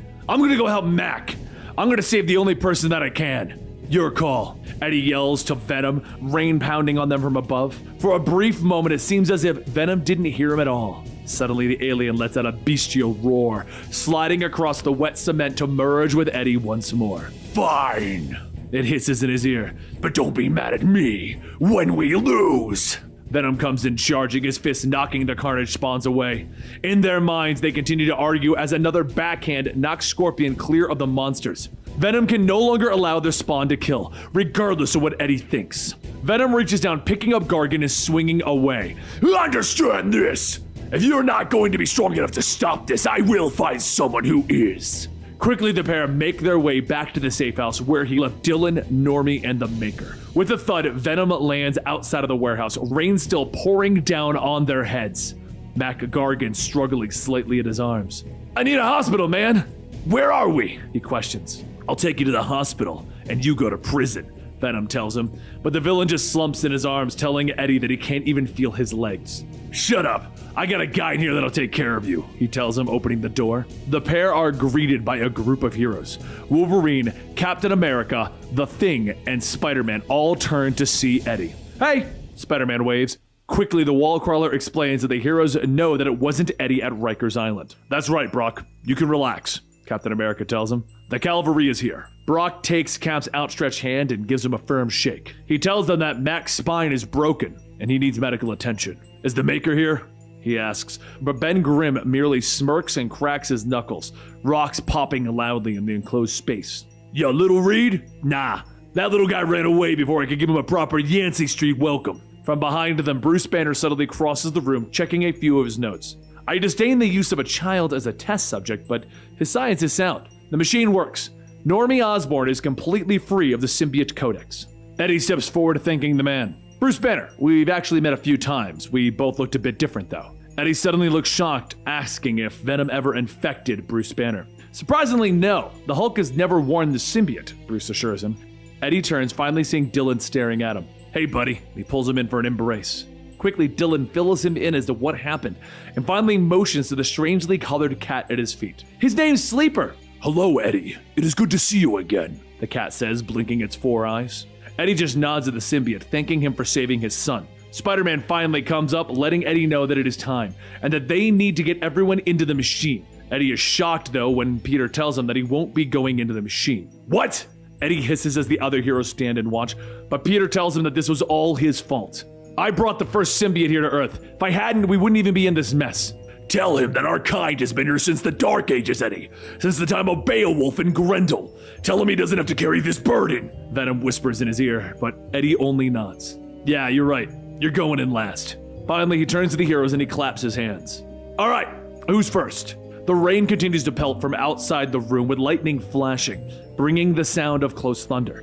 Hours pass and Spider-Man enters the chamber to discover Eddie standing over the machine that Captain America is currently sitting in. You okay? Pete asks him. But Eddie just nods, and Peter asks him if he's nervous about how they have to face this new dark Carnage. We'll be okay, Eddie tells him, his finger tracing along the glass in the machine.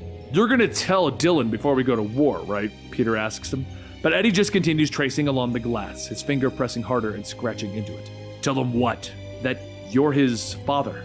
Suddenly, a shout erupts from the back of the room, and Eddie comes charging in. Peter, get the hell away from him, he shouts. The fake Eddie begins to laugh and turn as the Carnage symbiote swirls around him. The image of Eddie shifts and morphs, and for a brief moment, it reveals the skeleton beneath. But that moment is gone, and the visage of Cletus Kasady now stands before them. Bruce, can he break the containment pods? Peter asks as the three men back away. I don't think so, Bruce tells him. Let's not find out, Eddie nods. Finally, the monstrous form of Carnage stands tall and the roof shatters above him as his spawn crawl into the building. Peter yells for Eddie to find Dylan and Normie, but Venom suddenly screams in his ear. No more running! We finished this! It snarls as it morphs and shifts onto Eddie. What's the matter, Daddy? Performance anxiety? Carnage laughs. Venom suddenly lashes away from Eddie, its visage taking on the form of a monstrous face with open jaws. We told you, Eddie.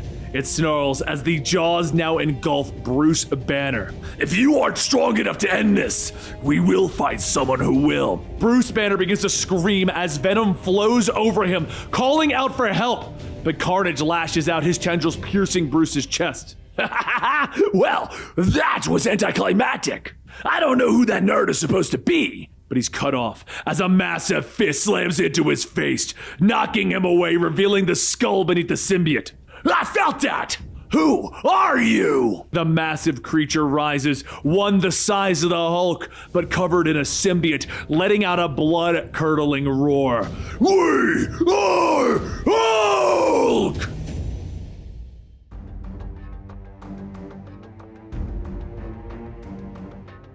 The room is black around him as Bruce Banner enters. He crosses the floor, placing a chair in the center of it, and he sits, adjusting his glasses on his face.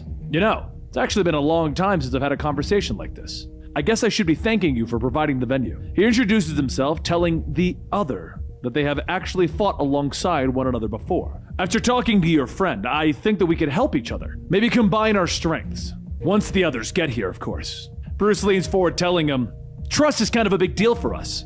So why don't we start by telling you how we got here?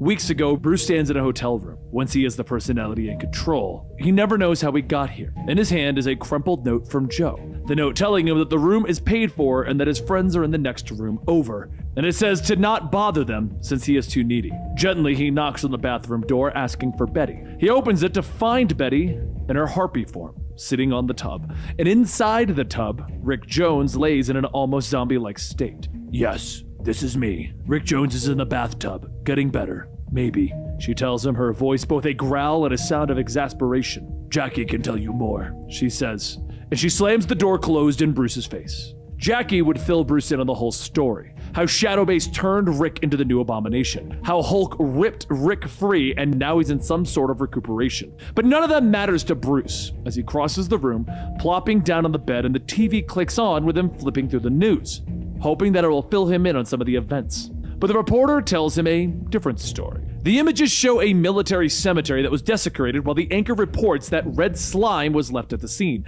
and the body of Thunderbolt Ross is missing. Quickly, Bruce turns it off and leans over the edge of the bed. The body of a Gamma mutant was stolen and red slime was left at the scene. Bruce could only come to one conclusion. This was about me, he explains in his seat from the black room, and he turns at the sound of a new voice and Joe Fixit enters the room. Hey, so this is happening, huh? He asks, and Joe crosses the room, leaning over Bruce's shoulder, speaking to the other. You see this face? It ought to be gray and a hell of a lot uglier. Bad enough I'm a shrimp out there. I gotta look puny in here too? Bruce tries to interrupt him, and finally Joe leaves the room, offering to go find the others. But back in the hotel, Bruce is finishing up explaining what happened to her father to Betty. She barely responds, so Bruce explains that he feels that they should investigate. Can you find your father? By scent? He asks, and Betty turns, nodding. Yes. Alive or dead, I can find him. Bruce nods, a plan formulating in his head. They need to get out to West Point, so he asks her what her top flying speed is. Alone? 10 hours, she tells him. Carrying you? Longer. Too long. We'd be seen. Bruce looks at her quickly, his voice small in the bathroom. What if you folded me up small? He asks meekly. Betty doesn't respond, merely reaching out, taking Bruce's face in her hands, almost gently. He never remembers what happens when he dies. The next thing that he knows is that the Hulk is standing over a mass grave, and Betty is flying away in the moonlight. Betty was here? Hulk interrupts the story as he enters the black room. Betty is friend, or was friend. Hulk not know anymore, he mutters. But Hulk gets mad, angry that he only comes out to hurt people. He snarls at the other as Banner tries to calm him down. Whoa! Stupid Banner! Stupid Banner knows nothing! He snarls as he stomps off, and with a sigh, Banner turns back and continues his story. Banner explains that the mass grave was out of the way, and while someone might have found it, they didn't have that kind of time. So Hulk did something he's never done before. He called the news. From the woods, Hulk watches and listens as two detectives begin to go over the list of bodies in the grave, and as he realizes that the people in the mass grave all had symbiotes, he stalks gently back into the forest. Meanwhile, in the city, Spider-Man is swinging along, headed home as the sun comes up when suddenly a massive water tank flies by him. Hulk just wanted his attention. The wall crawler moves fast, grabbing the tank and webbing it up so that it can't hurt anyone. Swinging back down to the roof, the wall crawler is prepared to fight, but instead, he finds Bruce sitting there. A short time later, Peter gives Bruce some extra clothes that he stashed around the city, and Bruce quickly fills the hero in that they found a mass grave. But suddenly, he turns, a look of concern on his face. Tell me about Venom. Spider-Man explains that Venom is not the problem, it's his offspring, Carnage. He wishes to pull the codex out of everyone who has ever bonded with a symbiote in order to raise the dark god Null. He's cosmic Satan, Peter explains.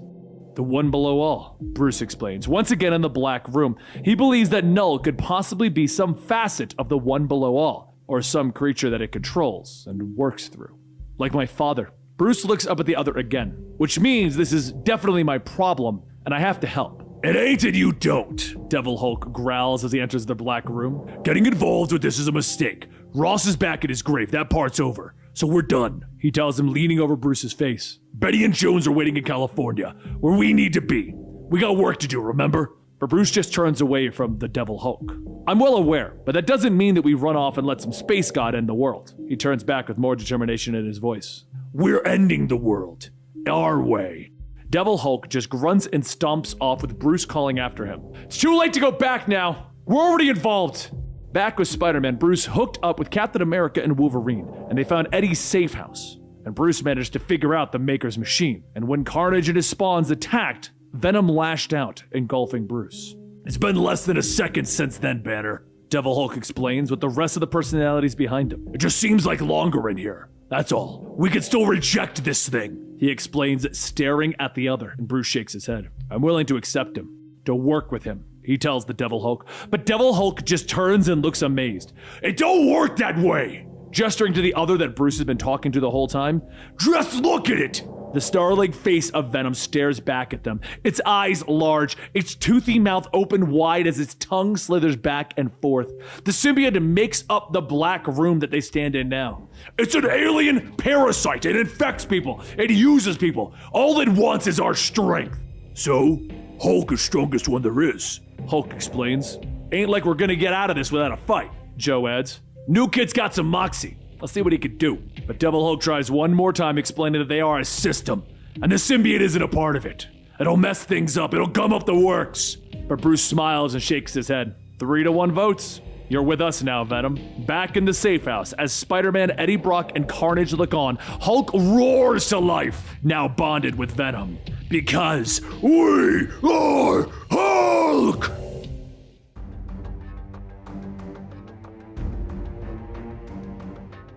As Deadpool and Spider-Man run through the streets of New York, Spider-Man yells as he tries to catch his breath, telling him, I really, really don't get it, Deadpool. And Deadpool asks him, what do you mean? Really, Deadpool? Take a guess. It could be the fact that every single villain you have ever fought is currently chasing us. Like, what were you even thinking, man? Deadpool shrugs. What? I just wanted to throw you a surprise birthday party. Spider-Man webs up, grabbing Deadpool, telling him, first off, it's not even my birthday. Second, why invite all my enemies? And Deadpool tells him, okay, well, one, how was I supposed to know what day your birthday was on? You know, secret identity and all, bud. And all your enemies? Well, that circles back to the not knowing the secret identity part. How was I supposed to know who you're friends with? As the two swing away, the villains stop and Rhino asks, am I the only one who actually brought a present? Spider-Man shouts out, the only person you didn't invite was J. Jonah Jameson. And Deadpool says, yeah, about that.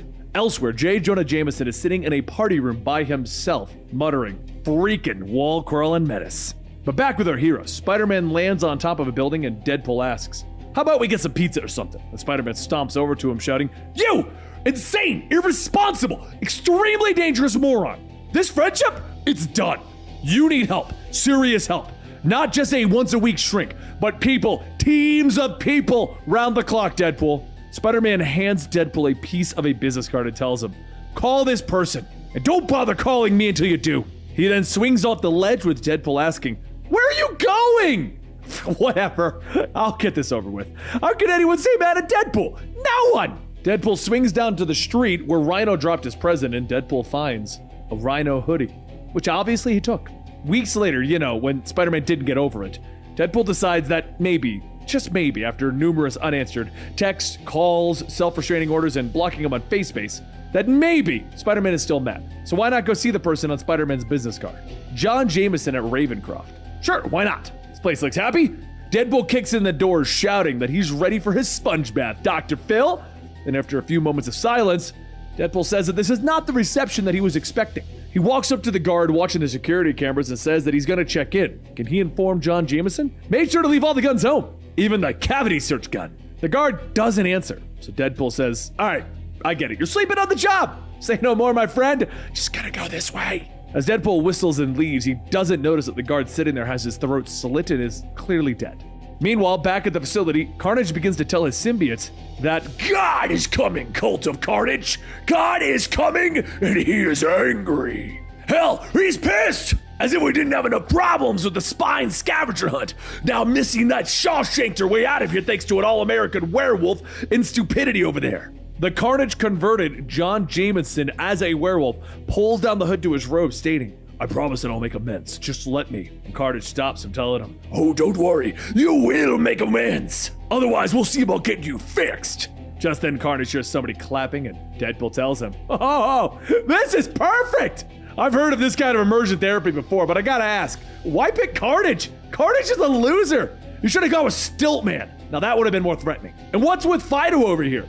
Feels like he's got some real fur on him, possibly fleas. And that dog breath, hey you! Carnage stares for a moment, realizing that Deadpool just walked into his sanctuary. And he tells everyone, kill him! Seconds later, Ravencroft's halls are filled with the screeching screams of Deadpool as he begins to run away from Carnage and his horde of symbiotes. So what is Deadpool to do when he doesn't have any guns? Well, the next best thing. Microwaves! Everyone and their mother knows what happens to a microwave when you put metal in it. And there's going to be more metal in there than Iron Man's underwear. That is, if Iron Man wears underwear.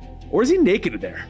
These are the world's greatest mysteries. Just as the symbiotes start to beat on Deadpool's makeshift barricade in the kitchen, he begins to set the microwaves off, asking himself, do I have time to heat up a burrito? Nah, probably not.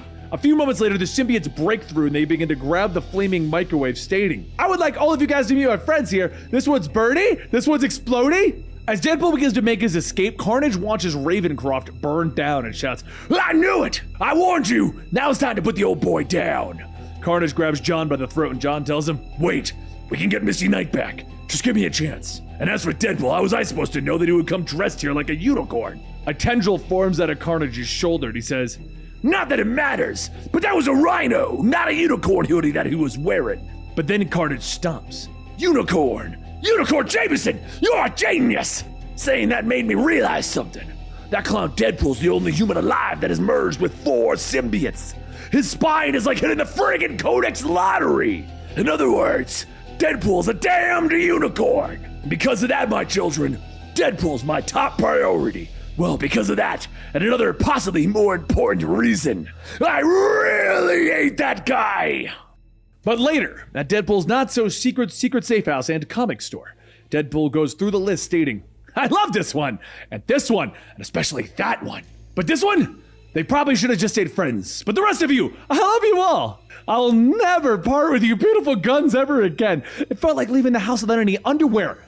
Again, and the 44 Magnum? You are missed most of all. Just then the phone rings with Deadpool sighing, asking, can't a guy have an inappropriate intimate moment with his guns in peace? This better be good. But Deadpool answers as Spider-Man yells, thank God! I really need your help right now. Really? Last time we spoke, you were really mean.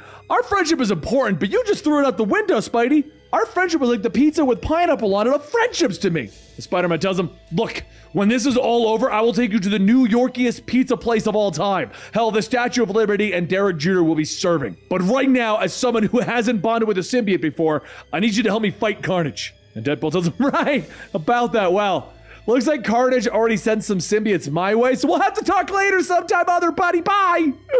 Out in the streets, Venom rips apart another symbiote, stating, I told him we didn't need your stupid friend. Now that you have us. But back at the safe house, 3 of Ravencroft's inmates, Will-O'-the-Wisp, Conundrum, and Freak, who have recently been converted into Carnage symbiotes, kick in the door and Will-O'-the-Wisp simply says, that is a lot of guns. The 3 spot Deadpool sitting in his chair and Freak charges forward telling him, there he is. Carnage wants your spine, but he said nothing about your head. As Freak swipes, Deadpool's head falls to the ground and he yells, ha! I done good. Think Carnage will let me keep the head? But Conundrum tells him, I don't see why not, especially since it was a fake. Will-O'-the-Wisp lights up the area stating, it's fake. Face it, lads, we've been had. But as the 3 look at the dummy, they notice a note that says, blank goes the dynamite. Conundrum reads the note asking, what is that supposed to mean? And a second later, Deadpool's safe house explodes. Conundrum's body falls out of the sky with Deadpool looking down stating, oh, this is gonna be good. Deep fried Conundrum. Now where's that Szechuan dipping sauce? Conundrum begins to get back up, but before he can, Deadpool stabs his sword down into his chest. And then he tells him, that's funny. Why do I hurt when I'm stabbing somebody? Will-O'-the-Wisp shoots several more tendrils through Deadpool, telling him, life is full of disappointments. Might as well get used to it now. Deadpool rolls over onto his back, taking out a flamethrower, asking them about, what about the trick where I pretend to be mortally wounded? He pulls the trigger of the flamethrower on Freak, asking, what gives? Aren't symbiotes supposed to hate fire? And Will-O'-the-Wisp tells him, other symbiotes, yes. But I became intangible, and Freak here can regenerate. Freak then chomps down on the flamethrower, and Deadpool asks, okay, how about a crap load of bullets to your face? Freak punches Deadpool back down, and Will-O'-the-Wisp picks him up, telling him, okay, it's time to end this. Here's another power not many people know that I have. The power of the mind. Look into the lights, Deadpool. You will take your blade and insert it into your own back, removing the all-important spine. Will-o'-the-wisp waits as Deadpool begins to carve into himself, and then suddenly feels a sharp pain. He lets go of Deadpool, falling on his back with a sword in his side, asking, "How?" And Deadpool tells him, "The powers of the mind sometimes don't work so great on me, since I am absolutely out of my mind." Figured I'd play along, knowing the intangibility thing only works when you know it's coming. Freak then lunges at him, telling him, "It's all well and good, but how are you gonna deal with me? I'm practically invincible." Deadpool first starts with machine guns, then a grenade launcher, then a bazooka, and then a big, ridiculous Liefeld-esque gun that may or may not have been stolen from Cable and also gave him a hernia. Freak falls to his knees, stating, "Ow, I'm supposed to regenerate." And Deadpool asks, "You know what I think? Maybe we finally overload your healing factor to the point where even the tiniest drop of water could kill your ugly ass." And so Deadpool takes out a squirt gun and shoots. The water makes contact, and Freak explodes with a loud splat. And as it rains down Freak's internal organs, Deadpool tells him, "Great, now I'm wearing your ugly ass." "Sure, I won, but at what cost? I can taste spleen. At least I hope it's spleen." But before he could finish, tendrils lash out, grabbing Deadpool by the neck, and a voice simply says, "It would seem the old saying is true. Don't send symbiote boys to do a Kasady's job." As Carnage holds Deadpool up, Deadpool tells him, "Wait, are you Norman?" And the Norman Osborn, who thinks that he's Carnage, which is kind of a long story, and you should check out our other video if you want to get a better understanding of that. It's the Red Goblin one where Spider-Man defeats Red Goblin Norman. Anyway, tells him, "No, I'm Cletus." Deadpool then asks, "Are you sure? Because you really sound like Norman Osborn." And as Norman Osborn squeezes down, Deadpool gasps for air, telling him, "If this isn't the pineapple with pizza on it of the Who's on First for Teens, then I don't know what is." Which, by the way, I wasn't. A few moments later, after being slid up and stabbed by a set of claws, Deadpool asks, "Are those Wolverine claws? Why did it have to be Wolverine claws?" Also, extra points for being able to recreate your own man-musk stench. Norman tells him, "It's quite simple, really. It's all about having the right tool for the right job, whether it's cracking someone's skull open, cutting their lungs out, or crushing the very life out of them." As the tendrils tighten and squeeze around Deadpool's body, he tells him, "Okay, fine. I'm ready for the titular tool now. Inappropriate or regular, I will let you decide." Norman pulls him close, telling him, "You don't know how special you are, huh? Simply put, your specialness to Null lies in the fact that you have merged with 4 symbiotes. Or to put it another way, you're a damned unicorn, Deadpool." Deadpool thinks about it, stating, "I don't feel like a unicorn. Maybe some other kind of mythological creature, though, like a cyclops or a minotaur." Norman says, "What you're about to feel like is a man without a spine. Now hold still and..." But as Norman gets ready to cut into Deadpool's back, a web grabs him by the hand and Spider-Man swings in, asking, "Can I interest you in a nice fist to the face as an alternate, Norman?" Norman cuts the webbing, shouting, "For the last time, I'm Cletus Kasady." And Spider-Man asks, "What is he talking about?" And Deadpool tells him, "I don't know either." Norman thinks that he's Cletus Kasady for some reason. Norman then grabs Spider-Man's webbing and pulls him in, clotheslining him, telling him, "Not only do I get to offer up Deadpool to Null, but now I have the lovely gift of Spider-Man as well." Deadpool jumps up, slashing into Norman's back, telling him, "Me and Spider-Man wouldn't make very good gifts, to be honest. Now, one of those funky recliner chairs that massage the butt, that's what an insane symbiote space god would have wanted." Spider-Man gets up and the two take turns beating into Norman, but after a while, Norman shoots out dozens of tendrils, stating that he has a bad habit of letting people think that they've won. "I must admit, Mama always said I play with my food too much, and she was right." Norman focuses his attentions on Spider-Man, and Deadpool says that since they've already established that he's a bad friend, a friend that you thought so little of, Spider-Man, that you demanded I go to a mental institution or else be cut off. Now it's time for me to be cut off and cut out. Deadpool begins to run away from the battle with Spider-Man asking, "Are you being serious right now? Wait! Norman bashes Spider-Man into the ground, telling him, "I'm pretty sure Deadpool is dead serious." Later, as Carnage is sitting on his throne, he sighs, "Please correct me if I'm wrong. I sent you to get Deadpool, and while they're both annoying as hell, that ain't Deadpool." Norman tosses Spider-Man to the ground, telling him, "Regrettably, Deadpool escaped. Thought bringing a spider to squash would be the next best thing." Carnage picks up Spider-Man, telling him, "You thought right." Spider-Man asks, "Next best thing? Come on, I am a much better Ketch than Deadpool. I don't stab my friends in the back and make stupid jokes about chimichangas or B. Arthur." Just then, Deadpool says, "Say what you want about me, Spider-Man, but I'll be damned if I'm gonna stand there while you badmouth B. Arthur." Either way, surprise! Guess who decided to trade himself for Spider-Man? That's right, I may be a bad dancer, cook, meteorologist, but I'm not gonna be a bad friend as well. Spider-Man gasps for air, telling him, "You're an idiot. I appreciate the attempted save, but you do know that they're just gonna kill us both, right? And Deadpool tells him, Carnage wouldn't do that. Carnage then says, the wall crawler might be onto something, but I gotta hand it to you, Deadpool. You might just be the only person crazier than me. He tosses Spider-Man and latches onto Deadpool, and as he squeezes, he stops, telling him, your spine feels different. Carnage pulls Deadpool in and starts to rip into his back, with Deadpool telling him, you might be right about the crazier thing. I am crazy. Crazier than you. Crazier than just about anybody, but sometimes, just sometimes, mind you, I'm crazy like a gorilla. As Carnage pulls out Deadpool's spine, he sees a note inside stating, blank goes the dynamite. And Carnage simply says, oh crap! The bundle of dynamite that is in Deadpool's back then explodes, engulfing the entire room in flames. And once that smoke begins to clear, Spider-Man throws his web shield away, asking Deadpool, Deadpool, please don't be dead. Just gotta move this symbiote, Ed. The symbiote begins to groan, and Spider-Man chucks him, telling him, yikes! Maybe you're not dead after all. Spider-Man then sets Deadpool's torso up, telling him, I'm pretty sure the saying that you were going for is crazy like a fox, Deadpool. And Deadpool tells him, nah, it's like a gorilla. Gorillas are nuts. The women kidnapping, the building climbing, the feces throwing. So much feces throwing. But where'd my legs go? The two look up to see Deadpool's lower half plastered onto the ceiling. And Spider-Man says, looks like your legs went all Apollo 13 on you. And we don't have time to retrieve them. Cletus and not Cletus are coming after us. So, a few weeks later, at one of Deadpool's many crummy safe houses, Deadpool sits on the couch yelling, hello! What is taking so long? My feet aren't going to massage themselves, you know. As Spider-Man walks in an apron, Deadpool's playing his video games, telling him, it is about damn time. Wait, are those brownies burnt? They smell burnt. And it's not time for Thanos Puppet Theater yet. And after that comes my sponge bath. Also, this Maximum Carnage game, it sucks. Spider-Man sets the brownies down, asking, how much longer is this gonna take? Seems like you should have been healed by now. And Deadpool responds, not for a spine, it doesn't. Spines are like the pizza with pineapple on it of body parts to be healed.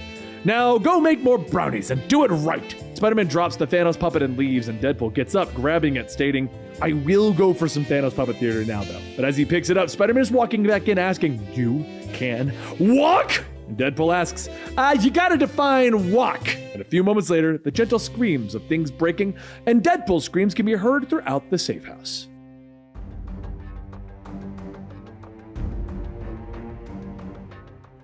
All seemed lost. Carnage was winning. He was collecting the codex from every person who had even worn a symbiote. Scorpion was next on that list, and when Miles Morales intervened, there was hope. He had stunned the Osborn Carnage long enough for Eddie to save Scorpion. However, Miles wasn't so lucky. Elsewhere, the Avengers were dealing with a hybrid Maker who had his sights set on Dylan and Norman Osborn. Hybrid Maker was proving to be too much for Captain America, Wolverine, and the Thing, so Dylan knew that they only had one last chance to fight back, in the form of one of Venom's other children, the Sleeper. Dylan and Normie ran back to Maker's lab to free Sleeper, and as Dylan opened up the container, Sleeper asks, are you ready to fight alongside your brother Eddie and save all of those that Carnage is hunting down? Dylan holds out his hand to the symbiote and tells him, yes. So Sleeper begins the bonding process. As Sleeper begins to wrap himself around Dylan, Dylan's eyes turned black and he began to speak in another language. Sleeper released his grip, screaming, get away from me! Whatever's in your mind is something else. And Sleeper asks him, what are you? Dylan looks at himself, telling him he doesn't even know. Back on the streets, Hybrid Maker is laughing as he easily beats down the Avengers, asking, is that really it? Is that all you've got? Just then, Hybrid Maker is hit in the chest with an arrow, and a second later, a sonic blast disrupts his connection to the symbiotes. Hawkeye then jumps off the Jeep that he was riding and sends it into Hybrid Maker, telling him, sorry I'm late. LA traffic was murder. The Jeep goes crashing into a wall, and Hybrid Maker pulls himself out, shouting, do you really think that was enough? Do you even know what I am? Dylan walks up with Sleeper as he takes the form of a wolf, telling him, no, not really, but my friend might.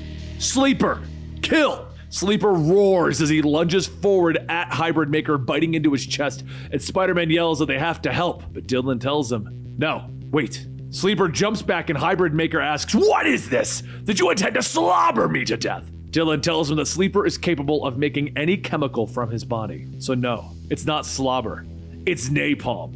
And Hawkeye laughs, telling him, metal, and he fires a flaming arrow. Soon everyone hears a loud whoosh as Hybrid Maker's body bursts into flames. and the fire burns bright, causing everyone to cover their eyes. As it dies down, they see Hybrid and Maker slipping away into the sewers. And a few hours later, back in the lab, Bruce tells everyone that he and the Hulk had their own run-in with some symbiotes. But everything regarding Maker's machine is sound. The miscalculations have been adjusted to relieve the discomfort that the boys have heard earlier. So if everyone is okay with it, they can proceed and try to remove the codex of a symbiote from Normie's body. As Normie begins the process of removing the codex, Spider-Man tells Dylan that he did good back there. His brother would be proud of him, and Dylan says yeah, if he ever comes home. He then sits down along the wall with Sleeper, and Sleeper tells him, never do that again. So Dylan apologizes to him. He had to do something and it just sort of kicked in like instinct. He didn't even know that he could. Sleeper stops him, telling him, controlling a living thing against its own will is unethical and... So Dylan asks him, how's Tel-Kar, your original host? Sleeper looks at him for a moment and tells him, napalm was a good idea, but why a wolf? Dylan tells him he's not sure. Maybe it's because he saw Eddie do it with his symbiote, but to be honest, he really isn't much of a dog person. Sleeper tells him that he understands, so maybe this will suffice. After changing form, Sleeper looks like a cat, and Dylan smiles, telling him, yeah, I'd like that a lot. That's when a familiar voice calls out to Dylan, and he looks up to see Venom walking his way. Eddie pulls back the mask, showing his bruised face, telling him, hey buddy. Without a word, Dylan jumps up to hug his brother. Sleeper watches from the shadows, telling him that he'll stay by Dylan's side for what's about to come. He'll protect him and never betray him. But there's one thing that he must ask. When are you going to tell Eddie what you really are?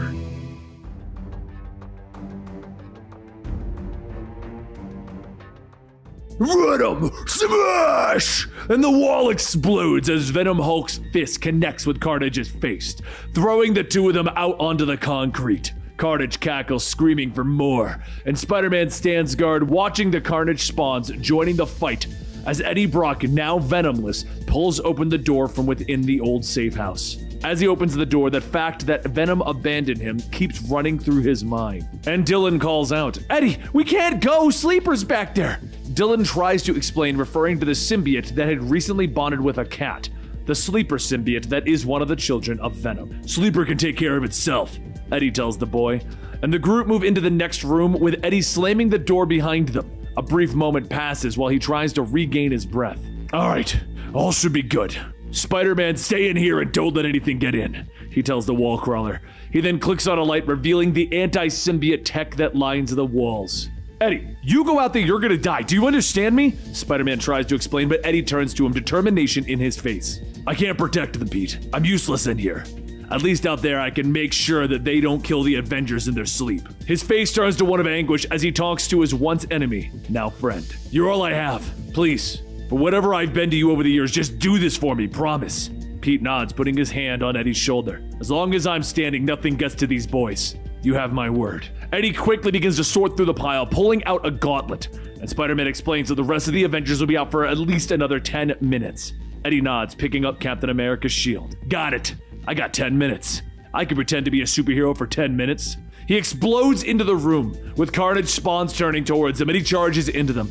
Cap's shield cracking against their skulls, and he grits his teeth. Another blow knocking away another spawn. Oh, Eddie! The spawn that was once Miles Morales hisses at him from above. Eddie turns up, looking at the hero. Hey, kid. And with that, Miles leaps upon him. Outside in the pouring rain, Carnage and Venom Hulk begin to trade blows. Carnage knocks him down, endlessly chattering. So Hulk punches him in the face, stunning him for a brief moment before he grabs his jaw, trading to force it open and snap it. From Carnage's throat, tendrils snake out and they pierce Hulk's skull, snaking into his brain. Yeah! Go! Hulk screams and he can hear Cletus' voice in his mind, screaming for him to get out. Inside, claws are slashing across Eddie's back, bringing pain and blood, and he turns, swinging the shield to try and knock aside Miles. But the creatures leap onto the shield. You know what, kid? That's enough. Most people will try to talk you down right now. Say something like you're still in there. Fight it. But I've been where you are, swallowed by the darkness, making you watch horrible things. Eddie strains, placing the gauntlet against the shield. Last time it happened to me, you broke me out by nearly shocking me to death. Remember that?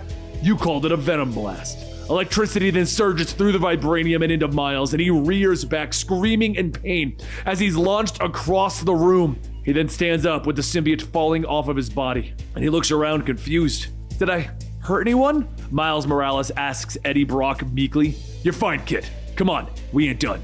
As the spawns begin to recover, Eddie and Miles charge outside. They know that if Carnage gets Venom, he will be unstoppable. And outside, the symbiote begins to peel away from Hulk's face, making him roar in the pouring rain. Carnage keeps working and Hulk drops consciousness, allowing Banner to emerge. Carnage holds up the tiny scientist laughing into the night, and with that, Eddie and Miles arrive watching as Carnage rips Venom out of Banner, absorbing Venom into himself. The symbiote surges around him, adding to his power. Now that's more like it! Kasady laughs, turning his body now augmented with horns erupting from his head. Where were we, Brock? The two stare, stunned at what stands before them. Oh my god, Eddie whispers, but suddenly a hand is placed on his shoulder. You've done a good job, Brock, the voice tells him, forcing Eddie to turn around. Captain America smiles, his fist flying out, knocking away a spawn that was coming up behind him. Now what do you say? He smiles, taking his shield. Think I can have a turn with that thing? He leaps into the fight with Carnage, and Wolverine and the Thing are right behind him. The three heroes charge, meeting the monster blow for blow.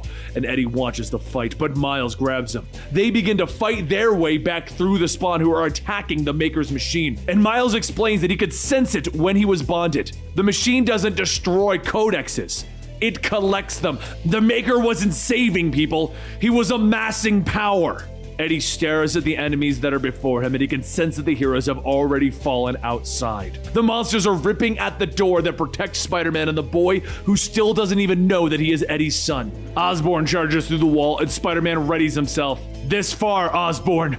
Not another inch, he snarls, and Eddie walks up to the machine. Miles begins to fight the spawns behind him. Outside, Carnage is stretching, his venom wings expanding to their full width. If you'll excuse me, I have a god to awaken. Eddie can feel it through the codex that is still within him as he places his hand on the machine. The other codexes that the Maker was collecting are surging inside. He feels it for the first time since this fight began. Hope. Outside, Carnage leaps into the sky, and inside, Spider-Man tries to hold Osborn back. So Eddie punches through the machine, revealing the swirling symbiotes within. The liquid surges forward, pouring over Eddie Brock, and the codexes writhe and twist around him, combining, and they melt together inside of him. The voices of many hosts. The power surges through him, and it is nothing like Eddie's ever felt before. He falls to his knees, his back arches, and great leathery wings sprout free. This ends with all of us, he snarls in his head, leaping into the air. We're stronger together. Together, we are Venom.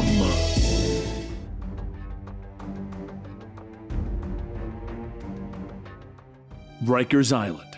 Years ago, Cletus Kasady looks up with a smile of an insane person pulling across his lips. Would you like to know why you're gonna die? He asks. I mean, I'm happy for the company, but you know you're basically gonna die, right? The guard shuts the door, telling them to play nice. And Eddie continues to stare at the man before finally speaking. I want the bottom bunk. I ain't having you where I can't see you, he grumbles, and Kasady just smiles. Smart. More than the last guy that was in here. Earned my 11th life sentence on that one. Did he just call you Brock? Kasady asks. Yeah, Eddie Brock. So Cletus pulls himself onto the top bunk, looking back on the man. I've heard of you. You're that Venom guy. You're like me. Maybe I won't kill you. Eddie pulls off his shirt, telling Cletus that they're nothing alike. Now shut up and go to sleep, he snarls. But Cletus just keeps smiling, putting in his earbuds. You don't have to be so rude. We can be friends. In fact, I think you and I have a beautiful future ahead of us. And back in our current day, Carnage laughs as Eddie catches up to him, slamming the monster into the wall hard enough to crack the concrete. They tumble with Eddie rolling up fast. Isn't it so wonderful, Daddy? It's all happening. Can't you hear him? Breathing. He's almost awake. The psycho cackles, with Eddie responding by hitting him across the jaw again, knocking him further back. Shut up and die. The truth is, Eddie can hear him. He can hear them all since he bonded with all of the codexes. Carnage's arm snaps out, gripping Brock by the throat, lifting him up, and he throws him away, crashing into another building. Carnage glides over to him on his new wings, taunting him. I can see through the eyes of every one of my horde. Do you know what I see? Below, the heroes are fighting against Carnage's horde, his cult, all of his followers, with even Ben Grimm starting to get overwhelmed. Hold them back, we just need time. Captain America orders them, and in the next room, Osborn has his arm around Peter Parker's throat. They hear a bloody and bruised as he's trying to protect Eddie's son. You know what happens next, don't you? Carnage asks, stalking forward. I kill you, and I have everything that Null needs to grind this world into paste! Why fight it? Give me your codex, and together we can rule this world! But Eddie interrupts him as he struggles to his feet. Cletus, I'm begging you, for once in your life, shut up! I don't care about your god. I don't care about you. All I know is I'm taking my symbiote back, and I'm putting you in your grave. Eddie can see through the eyes of the Horde as well, and he sees the reinforcements are arriving. Other heroes who have worn the symbiotes, turning the tide of battle. Carnage screams in anger as Eddie is charging at him, slamming him hard into the wall and then knocking him off of the rooftop. Below, Spider-Man slams his fist into Osborn, knocking the villain to the ground with a mighty blow. He turns back to the two children. Okay, boys, don't worry. All good. He's down. You're safe. Spider-Man then falls to the ground, unconscious, as Dylan and Normie stand over him. I think he's asleep, Dylan nods. And as Carnage and Venom fight through the air together, the Psycho begins to laugh again, telling Eddie, You are going to lose! You're going to lose your little boy!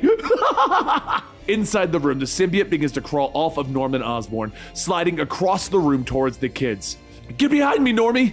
Dylan orders, and in the air, Eddie begins to steer them, his fist cracking into Carnage again and again. Dylan, no! He's screaming out, and in the room, Dylan's eyes fade to black with a swirl of a codex behind him. The symbiote grows closer, its jaws opening in a jagged grin. You know what? I hate all this symbiote crap! He snarls, and the symbiote is suddenly blasted to pieces, spraying it across the room. Normie is shocked, asking Dylan what he did, but the boy passes out, and Normie barely catches him before he falls to the ground. The roof begins to collapse up above as Eddie and Carnage explode through it, with the monster crawling across the floor weakened, and he reaches out for Eddie's son. It's over, Daddy! Little Dylan is the last piece I need! He cackles as Eddie is grabbing at his foot. The symbiote snakes out, wrapping around both children. You've already lost. I kill the boy. I take his codex. Maybe that's enough. Maybe I wake up our god. I'm willing to take that bet. Carnage stands, lifting Dylan into the air. But if you kill me to protect him, if you take your symbiote back, you complete the circle. Eddie struggles to his feet, finally realizing that this was Cletus's plan all along. You see? I win, I lose, I win. He laughs, revealing his corpse-like face beneath the mask. I kill your son, or you kill the world. Eddie stares at the villain for a moment until the symbiote begins to form a blade within his hands. Fine! Screw the world! He snarls as he stabs out with the symbiote blade. Get away from my son! The blade slashes through Carnage's spine, severing it. Eddie rips back and the corpse of Cletus Kasady falls to the ground, dead once more. The symbiote wraps around Eddie, bonding with him, and he can hear Venom screaming in his head, asking what he's done. The hive is complete. The symbiotes have bonded, and Eddie can see it. In the darkness of space, the planet that has become the cell for the dark god Null swirls with Clintar. Deep within its core, Null awaits when suddenly his eyes snap open. He bellows, and the Clintar that are holding him there are thrown away. But they begin to return, sliding over the body of the fallen god, melding with him and bonding with him. Others forming horrid creatures. Null is coming. And back on Earth, Eddie stares in the sky, the rain pouring onto his face. Did we win? Spider-Man asks as he struggles to his feet. Yeah, Pete, we won, Eddie tells him. The two stand with Spider-Man telling him, I'm gonna go check on the others. We good? After a brief pause, Eddie pulls Spider-Man in for a hug. We're good, Pete. Thanks for everything. I owe you, seriously. Hell, we are whatever we are to each other, right? Spider-Man leaves, taking Normie with him, and alone, Eddie and Dylan sit on the ground, resting from their ordeal. The two sit, staring off, lost in their own thoughts. And then Dylan finally asks, did you say that I was your son? And there we have it. We are done with Absolute Carnage. Now, Technically, there is a follow-up epilogue kind of stuff afterwards, but it's also not in the actual event. We haven't even gotten to covering it on the channel yet. So I hope you guys enjoyed this event overall, but in general, I really enjoyed it. I thought it was the best event that Marvel did in 2019. But let me know what you think in the comments down below. Don't forget to sub, don't forget to like, because it'll help us with that YouTube algorithm thing. And either way, I'll see you next time right here.